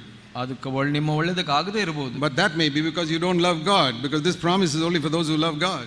ಯಾಕೆ ಅಂದ್ರೆ ನೀವು ದೇವರನ್ನ ಪ್ರೀತಿಸದೇ ಇರೋದ್ರಿಂದ ಅದು ನಿಮ್ಮ ಒಳ್ಳೆಯದಕ್ಕೆ ನಡೀಲಿಲ್ಲ. If you love God, ವಾಗ್ದಾನ ಹೇಳುತ್ತೆ ಇಲ್ಲಿ ಪ್ರೀತಿಸೋರ್ಗೆ ಮಾತ್ರ. If you love God, ನೀವು ಪ್ರೀತಿಸಿದ್ರೆ and you want to fulfill His purpose only, ಆತನ ಉದ್ದೇಶವನ್ನು ಪೂರೈಸಬೇಕು ಅಂದ್ರೆ everything that happens to you will work for your good. ನಿಮಗೆ ನಡೆಯುವಂತ ಪ್ರತಿಯೊಂದು ನಿಮ್ಮ ಒಳ್ಳೆಯದಕ್ಕೆ ಆಗುತ್ತೆ. But if you don't love God, ದೇವರನ್ನ ಪ್ರೀತಿಸಿಲ್ಲ and you don't want to do His will, ಆತನ ಪ್ರೀತಿಯನ್ನು ಮಾಡ್ಲಿಕ್ಕೆ you want to do whatever you feel like, ನಿಮಗೆ ಇಷ್ಟ ಬಂದಿದ್ದನ್ನ ಮಾಡಬೇಕಾದ್ರೆ, then I want to tell you everything will not work for your good. ಎಲ್ಲವೂ ನಿಮ್ಮ ಒಳ್ಳೆಯದಕ್ಕೆ ನಡೆಯೋದಿಲ್ಲ ಅಂತ. Even if you call yourself a believer, ನೀವು ನಿಮ್ಮನ್ನ ವಿಶ್ವಾಸಿ ಅಂತ it will not work for your good. ನಿಮಗೆ ನಿಮ್ಮ ಒಳ್ಳೆಯದಕ್ಕಾಗಿ ಅದು ನಡೆಯೋದಿಲ್ಲ. But if you love God, ನೀವು ದೇವರನ್ನ that's what ಪ್ರೀತಿಸಿದ್ರೆ, it says here, ಇಲ್ಲಿ ಏನು and you want to ಹೇಳುತ್ತೆ, fulfill His purpose for your life, ಆತನ ಉದ್ದೇಶವನ್ನ ನಿಮ್ಮ ಜೀವಿತಕ್ಕೆ and ಪೂರೈಸಬೇಕು you ಅಂತ have no other ambition, ನಿಮಗೆ ಬೇರೆ ಯಾವುದೋ ಉದ್ದೇಶ ಇಲ್ಲ, ಆಶೆ ಇಲ್ಲ. everything that people do, ಎಲ್ಲವೂ ಜನರು ಮಾಡಿ good or bad, makes ಒಳ್ಳೆದಾಗ್ಲಿ no ಕೆಟ್ಟದಾಗ್ಲಿ difference. ಯಾವುದೇ ವ್ಯತ್ಯಾಸ ಇಲ್ಲ. It will work for your good. ಅದು ನಿಮ್ಮ ಹಿತಕ್ಕಾಗಿ ನಡೆಯುತ್ತೆ. And if it's working for your good, you must give thanks. ನಿಮ್ಮ ಒಳ್ಳೆದಕ್ಕಾಗಿ ಹಿತಕ್ಕಾಗಿ ನಡೀತಾ ಇದ್ರೆ ನೀವು ಕೃತಜ್ಞರಾಗಿರ್ಬೇಕು. If Joseph knew the future, ಯೋಸೇಫನಿಗೆ ಆ ಒಂದು ಭವಿಷ್ಯ ಗೊತ್ತಿದ್ದಿದ್ರೆ, when his brothers sold him as a slave to Egypt, he said, thank you very much, you're sending me where God wants me to go. ಸಹೋದರರು ಆತನನ್ನ ಈಜಿಪ್ಟಿಗೆ ಮಾರಿಬಿಟ್ಟಾಗ ಅವನು ದೇವರಿಗೆ ಸ್ತೋತ್ರ ಮಾಡ್ತಾ ಇದ್ದ. If Joseph knew what would happen in the jail, ಯೋಸೇಫನಿಗೆ ಗೊತ್ತಿದ್ರೆ ಆ ಜೈಲಿನಲ್ಲಿ how ಏನಾಯ್ತು, he would meet Pharaoh's servant there, ಅಲ್ಲಿ ಒಬ್ಬ ಸೇವಕನ ಸಂಧಿಸ್ತಾನೆ ಅಂತ, ಫರೋಹನ ಸೇವಕನ ಸಂಧಿಸ್ತಾನೆ ಅಂತ, he would have given thanks to Potiphar's wife, thank you for sending me to jail. ಆ ಒಂದು ಪಾಟಿಫರನ ಹೆಂಡತಿಗೆ ಕೃತಜ್ಞತೆಗಳನ್ನು ಹೇಳ್ತಾ ಇದ್ದ. He could not see the future. ಆದ್ರೆ ಅವನಿಗೆ ಭವಿಷ್ಯ ಕಾಣಿಸ್ಲಿಲ್ಲ. But we know something about the future. ಆದ್ರೆ ನಮಗೆ ಒಂದು ಭವಿಷ್ಯ ಗೊತ್ತಿದೆ. I don't know the details about my future. ನನ್ನ ಭವಿಷ್ಯದ ಎಲ್ಲ ವಿವರಗಳು ಗೊತ್ತಿಲ್ಲ. I don't know about this evening, I don't know about tomorrow. ನನಗೆ ಇವತ್ತು ಸಂಜೆ ಏನಾಗುತ್ತೆ, ನಾಳೆ ಏನಾಗುತ್ತೆ But ಗೊತ್ತಿಲ್ಲ. there's one thing I know about my future. ಆದ್ರೆ ಒಂದು ವಿಷಯ ನನ್ನ ಭವಿಷ್ಯದ ಬಗ್ಗೆ ಗೊತ್ತಿದೆ. For the rest of my life, ನನ್ನ ಉಳಿದ ಜೀವಿತಾವಧಿ that ಕಾಲಕ್ಕೆ everything will work for my good. That I know. ಎಲ್ಲವೂ ನನ್ನ ಒಳ್ಳೆದಕ್ಕೆ ನಡೆಯುತ್ತೆ ಅನ್ನೋದು ನನಗೆ ಗೊತ್ತಿದೆ. ಇವಾಗ Whatever people do, I say thank you very much. ನಾವು ಜನ ಏನೇ ಮಾಡಿದ್ರು ಹೇಳಿದ್ರು ನಾವು ಧನ್ಯವಾದಗಳು ಅಂತ ಹೇಳಬೇಕು. Do evil to me, it will work for my good. I know that. ನೀನು ಕೆಟ್ಟದ್ದು ಮಾಡಿದ್ರು ನನಗೆ ಒಳ್ಳೆದಕ್ಕೆ ಆಗುತ್ತೆ, ಅದು ನನಗೆ ಗೊತ್ತು. It cannot harm me. ನೀನು ನನಗೆ Because ತೊಂದರೆ ಮಾಡ್ಲಿಕ್ಕೆ ಸಾಧ್ಯ ಇಲ್ಲ. My Father is in heaven. ಯಾಕೆಂದ್ರೆ ನನ್ನ ತಂದೆ ಪರಲೋಕದಲ್ಲಿ. That is why the Bible says always give thanks for everything. ಅದಕ್ಕಾಗಿ ದೇವರ ವಾಕ್ಯ ಹೇಳುತ್ತೆ ಎಲ್ಲ ಸಮಯದಲ್ಲಿ ಎಲ್ಲದಕ್ಕಾಗಿ ನೀವು ದೇವರಿಗೆ ಸ್ತೋತ್ರ ಮಾಡಿ. See Ephesians 5:20. ಎಫೆಸಿಯ 5:20 ನೋಡಿ. Always give thanks for everything. ಯಾವಾಗಲೂ ಎಲ್ಲ ಕಾರ್ಯಗಳಿಗೋಸ್ಕರ ನಮ್ಮ ಕರ್ತನಿಗೆ ಸ್ತೋತ್ರ ಮಾಡಿರಿ ಅಂತ. Now we Indian people have got a very bad habit. ನಾವು ಭಾರತೀಯರು ಒಂದು ಕೆಟ್ಟ ಒಂದು ಅಭ್ಯಾಸ ಇದೆ. Even believers. ಅವಿಶ್ವಾಸಿಗಳಲ್ಲಿ ಕೂಡ. God does something for us and we don't give him thanks. ದೇವರು ನಮಗೇನಾದ್ರೂ ಮಾಡಿದ್ರೆ ದೇವರಿಗೆ ನಾವು ಧನ್ಯವಾದ ಹೇಳೋದಿಲ್ಲ. We ask but we don't give thanks. ನಾವು ಕೇಳ್ತೇವೆ ಆದ್ರೆ ಧನ್ಯವಾದ ಹೇಳೋದಿಲ್ಲ. Do you give thanks for all the prayers God has answered? ನೀವು ದೇವರು ಉತ್ತರಿಸಿದ ಪ್ರಾರ್ಥನೆಗಳಿಗೆ ನೀವು ಧನ್ಯವಾದ ಹೇಳಿದ್ದೀರಾ? You pray so much that your child should pass in an examination. ನೀವು ಎಷ್ಟೊಂದು ಪ್ರಾರ್ಥನೆ ಮಾಡ್ತೀರಾ ನಿಮ್ಮ ಮಗು ಉತ್ತೀರ್ಣರಾಗಬೇಕು. And when the results come and your child got very good marks, ಫಲಿತಾಂಶ ಬಂತು, ಒಳ್ಳೆ ರಿಸಲ್ಟ್ ಬಂತು, you are very happy. ನಿಮಗೆ ಬಹಳ ಸಂತೋಷ ಆಯ್ತು. But you don't stop and say, okay, let's give thanks now. ನೀವು ನಿಂತು ಇವಾಗ ದೇವರಿಗೆ ಸ್ತೋತ್ರ ಮಾಡೋಣ, We forget to give thanks. ನೀವು ಮರ್ತೋಗ್ಬಿಡ್ತೀರಾ ದೇವರಿಗೆ ಕೃತಜ್ಞತೆ We ಹೇಳಲಿಕ್ಕೆ. never forget to pray. ನೀವು ಪ್ರಾರ್ಥನೆ ಮಾಡೋಕೆ ಮರೆಯೋದಿಲ್ಲ. Do you forget to pray before the examination? ಪರೀಕ್ಷೆಗೆ ಮೊದಲು ಪ್ರಾರ್ಥನೆ ಮಾಡ್ತೀರಾ? Never. You never forget to pray before the examination. ನೀವು ಮರೆಯೋದಿಲ್ಲ ಪ್ರಾರ್ಥನೆ ಮಾಡೋದಕ್ಕೆ ಪರೀಕ್ಷೆಗೆ ಮೊದಲು. You'll always remember. ನೀವು ಯಾವಾಗಲೂ ನೆನಪಿಟ್ಕೊಂತೀರಿ. But after the results come, ಫಲಿತಾಂಶ ಬಂದಾಗ we forget to stop, say thank you Lord for what you did for me. ನಾವು ನಿಂತು ದೇವರಿಗೆ ಕೃತಜ್ಞತೆಯನ್ನು ಹೇಳೋದನ್ನ ಮರ್ತೋಗ್ತೀವಿ. And we are like that towards each other also. ನಾವು ಒಬ್ಬೊಬ್ಬರಿಗೆ ಕೂಡ ಹಾಗೆ ಇದ್ದೀವಿ. People do something for us, we never stop to thank them. ಜನರು ನಮಗಾಗಿ ಏನೋ ಮಾಡ್ತಾರೆ, ಆದ್ರೆ ನಿಂತು ನಾವು ಕೃತಜ್ಞತೆ ಹೇಳೋದಿಲ್ಲ. You know why? ಯಾಕೆ ಗೊತ್ತಾ? Because our heart is so evil. ನಮ್ಮ ಹೃದಯ ಅಷ್ಟು ಕೆಟ್ಟದಾಗಿದೆ. We always think everybody must serve me, God must serve me. ನಾವು ಅನ್ಕೊಂತೀವಿ ಎಲ್ಲರೂ ನಮ್ಗೆ ಸೇವೆ ಮಾಡಬೇಕು, ದೇವರು ನಮ್ಮ ಸೇವೆ ಮಾಡಬೇಕು. Because we are so proud. ನಾವು ಅಷ್ಟು ಅಹಂಕಾರಿಗಳು. I often think of an illustration like this. ನಾನು ಒಂದು ಚಿಕ್ಕ ಚಿತ್ರಣವನ್ನ ಹೀಗೆ ಯೋಚನೆ ಮಾಡ್ತೀನಿ. Supposing some big cabinet minister is walking down the road. ನಾನು ದೊಡ್ಡ ಒಬ್ಬ ಮಂತ್ರಿ ಇಲ್ಲಿ ದಾರಿನಲ್ಲಿ ನಡ್ಕೊಂಡು ಹೋಗ್ತಾ ಇರ್ತಾನೆ. And he drops his handkerchief on the ground. ಅವನು ಒಂದು ವಸ್ತ್ರವನ್ನ ಕೆಳಗಡೆ ಬೀಳಿಸ್ಬಿಡ್ತಾನೆ. His secretary will pick it up and give it to him. ಅವರೊಬ್ಬ ಸೆಕ್ರೆಟರಿ ಕೆಲಸದ ಆಳು ಇರ್ತಾರೆ, ಅವರು ಎತ್ತು ಕೊಡ್ತಾರೆ. He won't give thanks. ಆತ ನಿಮ್ಗೆ ಅವನಿಗೆ ಕೃತಜ್ಞತೆ ಹೇಳೋದಿಲ್ಲ. He's a big man. ಯಾಕೆಂದ್ರೆ ಅವನು ದೊಡ್ಡ ಮನುಷ್ಯ. But if a beggar is walking down the road, ಒಬ್ಬ ಭಿಕ್ಷುಕ ದಾರಿನಲ್ಲಿ ನಡ್ಕೊಂಡು ಹೋಗ್ತಾನೆ, he drops something, ಆತನ ವಸ್ತ್ರ ಬೀಳಿಸ್ತಾನೆ, and you pick it up and give it to him. ನೀವು ಹೋಗಿ ಅದನ್ನ ಎತ್ತಿ ಅವನಿಗೆ ಕೊಡ್ತೀರಾ. He'll be so surprised that you, such a big man, picked up that for a beggar. ಅವನಿಗೆ ಬಹಳ ಆಶ್ಚರ್ಯ ಆಗುತ್ತೆ. ನೀವು ದೊಡ್ಡ ಮನುಷ್ಯರು ಹೋಗ್ಬಿಟ್ಟು ಅವನ ವಸ್ತ್ರ ಎತ್ಕೊಟ್ರಲ್ಲ. And he will say thank you so many times. ಅವನು ಬಹಳ ಸಲ ನಿಮಗೆ ಕೃತಜ್ಞತೆ ಹೇಳ್ತಾನೆ. What is the difference between him and the minister? ಅವನಿಗೂ ಆ ಮಂತ್ರಿಗೂ ಏನು ವ್ಯತ್ಯಾಸ? Minister is a big man. ಮಂತ್ರಿ ದೊಡ್ಡ ಮನುಷ್ಯ. Beggar is a small man. ಭಿಕ್ಷುಕ ಚಿಕ್ಕ ಮನುಷ್ಯ. Why don't you give thanks to people who do something for you? ನೀವು ಯಾಕೆ ನಿಮಗೆ ಸೇವೆ ಮಾಡೋರಿಗೆ ನೀವು ಕೃತಜ್ಞತೆ ಹೇಳೋದಿಲ್ಲ? Because you're a big man like a minister. ಒಬ್ಬ ಮಂತ್ರಿಯ ಹಾಗೆ ದೊಡ್ಡ ಮನುಷ್ಯನಾಗಿದ್ದೀಯ. And that is why you get so little from God also. ಅದರಿಂದ ದೇವರಿಂದ ನೀವು ಬಹಳ ಕಡಿಮೆ ಪಡ್ಕೊಳ್ತೀರಿ. If you want to get more from God, ದೇವರಿಂದ ಹೆಚ್ಚು ಪಡ್ಕೊಳ್ಬೇಕು, humble yourself. ನಿಮ್ಮನ್ನು ನೀವು ತಗ್ಗಿಸಿ, learn to give thanks to God ದೇವರಿಗೆ ಯಾವಾಗಲೂ ಕೃತಜ್ಞತೆ ಪ್ರತಿಯೊಂದಕ್ಕೂ, and learn to give thanks to other people who serve you in a small way. ಬೇರೆ ಜನರು ನಿಮ್ಮ ಚಿಕ್ಕ ಕಾರ್ಯಗಳನ್ನು ನಡೆಸಿಕೊಟ್ರು ಅದಕ್ಕೆ ಕೃತಜ್ಞತರಾಗಿರಿ. I always write letters. ನಾನು ಯಾವಾಗಲೂ ಪತ್ರ ಬರಿತೀನಿ. Those who have done anything for me. ನನಗೆ ಯಾರಾದರೂ ಏನೇ ಮಾಡಿದ್ರು, if anyone has done anything for my children in a far country, I write a letter saying thank you so much for what you did. ನನ್ನ ಮಕ್ಕಳಿಗಾಗಿ ಬೇರೆ ದೇಶದಲ್ಲಿ ಯಾವುದೇ ಒಂದು ಚಿಕ್ಕ ಕಾರ್ಯ ಮಾಡಿದ್ರು ನಾನು ಪತ್ರ ಬರೀತೀನಿ. I always do it. ನಾನು ಯಾವಾಗಲೂ ಮಾಡ್ತೀನಿ. You know why? ಯಾಕೆ ಗೊತ್ತಾ? Because I'm not a big man like a minister. ನಾನು ಮಂತ್ರಿ ಹಾಗೆ ದೊಡ್ಡ ಮನುಷ್ಯನಲ್ಲ. I'm a very small man. ನಾನು ಬಹಳ ಚಿಕ್ಕ ಮನುಷ್ಯ. And therefore God gives me so much. ಅದಕ್ಕಾಗಿ ದೇವರು ನನಗೆ I get so much from God, I tell you. ನಾನು ಹೇಳ್ತೀನಿ, ದೇವರು ನನ್ನಿಂದ ಎಷ್ಟು ಪಡ್ಕೊಳ್ತೀನಿ. Why are you so spiritually poor? ಯಾಕೆ ನೀವು ಆತ್ಮಿಕವಾಗಿ ಬಡವರಾಗಿದ್ದೀರಾ? Because God doesn't give to rich people. ಶ್ರೀಮಂತರಿಗೆ ದೇವರು ಏನು ಕೊಡೋದಿಲ್ಲ. Have you read this verse? ಈ ವಚನವನ್ನು ಓದಿದ್ದೀರಾ? Let me show it to you here in Luke's Gospel. ಲೂಕ ಸುವಾರ್ತೆಯಲ್ಲಿ ನೋಡೋಣ. Chapter 1. 1ನೇ ಅಧ್ಯಾಯ verse 53. 53ನೇ ವಚನ. The last part. ಕಡೆಯ ಭಾಗ. God sends the rich people away empty-handed. ಸ್ಥಿತಿವಂತರನ್ನು ಬರಿಗೈಯಲ್ಲಿ ಕಳಿಸಿ ಬಿಟ್ಟಿದ್ದಾನೆ. I like that. ನನಗೆ ಇಷ್ಟ ಈ ವಾಕ್ಯ. Some rich man comes to God and God says, go away, I've got nothing to give you. ಯಾರು ಶ್ರೀಮಂತ ದೇವರ ಬಳಿ ಬಂದ್ರೆ ನೀನು ಹಾಗೆ ಹೋಗು, ನನ್ನ ಹತ್ರ ಏನಿಲ್ಲ ನಿನಗೆ ಕೊಡ್ಲಿಕ್ಕೆ. Humble yourself. ಅದರಿಂದ ನೀವು ತಗ್ಗಿಸ್ಕೊಳ್ಳಿ. Humble yourself before God and humble yourself before man. ದೇವರ ಮುಂದೆ ಇತರರ ಮುಂದೆ ನಿಮ್ಮನ್ನು ನೀವು ತಗ್ಗಿಸ್ಕೊಳ್ಳಿ. Learn to be thankful for every little thing. ಎಲ್ಲಾ ಚಿಕ್ಕ ವಿಷಯಗಳಿಗಾಗಿ ಕೃತಜ್ಞತರಾಗಿರಿ. Never forget it. ಯಾವಾಗಲೂ ಮರ್ತು ಬಿಡಬೇಡಿ. I sometimes write to some brother after 20 years. ನಾನು 20 ವರ್ಷದ ನಂತರ ಕೆಲವು ಸಹೋದರರಿಗೆ ಪತ್ರ ಬರೀತೀನಿ. Brother, I have not forgotten how when I was in need you drove me in your car from one place to another when I didn't have anybody to drive me there. ಸಹೋದರನೇ, ಅಂದು 20 ವರ್ಷದ ಮೊದಲು ನನ್ನ ಅವಶ್ಯಕತೆಯಲ್ಲಿ ನನಗೆ ಹೋಗಬೇಕಾದಾಗ ನಿನ್ನ ಕಾರ್ನಲ್ಲಿ ನೀನು ಕರ್ಕೊಂಡು ಹೋದಲ್ಲ, ಅದು ನಾನು ಮರೆಯೋದಿಲ್ಲ. I haven't forgotten it. Thank you very much. ನಾನು ಮರ್ತಿಲ್ಲ, ನಿನಗೆ ಧನ್ಯವಾದಗಳನ್ನು ಹೇಳ್ತೀನಿ. Have you ever thanked anybody for what they did for you 20 years ago? ನೀವು 20 ವರ್ಷದ ಮೊದಲು ಯಾರಾದರೂ ಏನಾದರೂ ಮಾಡಿದ್ರೆ ಅದಕ್ಕಾಗಿ, or for your family, ನಿಮ್ಮ ಕುಟುಂಬಕ್ಕೆ. We are so big. ನಾವು ಅಷ್ಟು ದೊಡ್ಡವರಾಗಿದ್ದೇವೆ. That is the reason we don't get our prayers answered. ಅದರಿಂದ ನಮ್ಮ ಪ್ರಾರ್ಥನೆಗಳಿಗೆ ಉತ್ತರ ಸಿಗೋದಿಲ್ಲ. Humble yourself.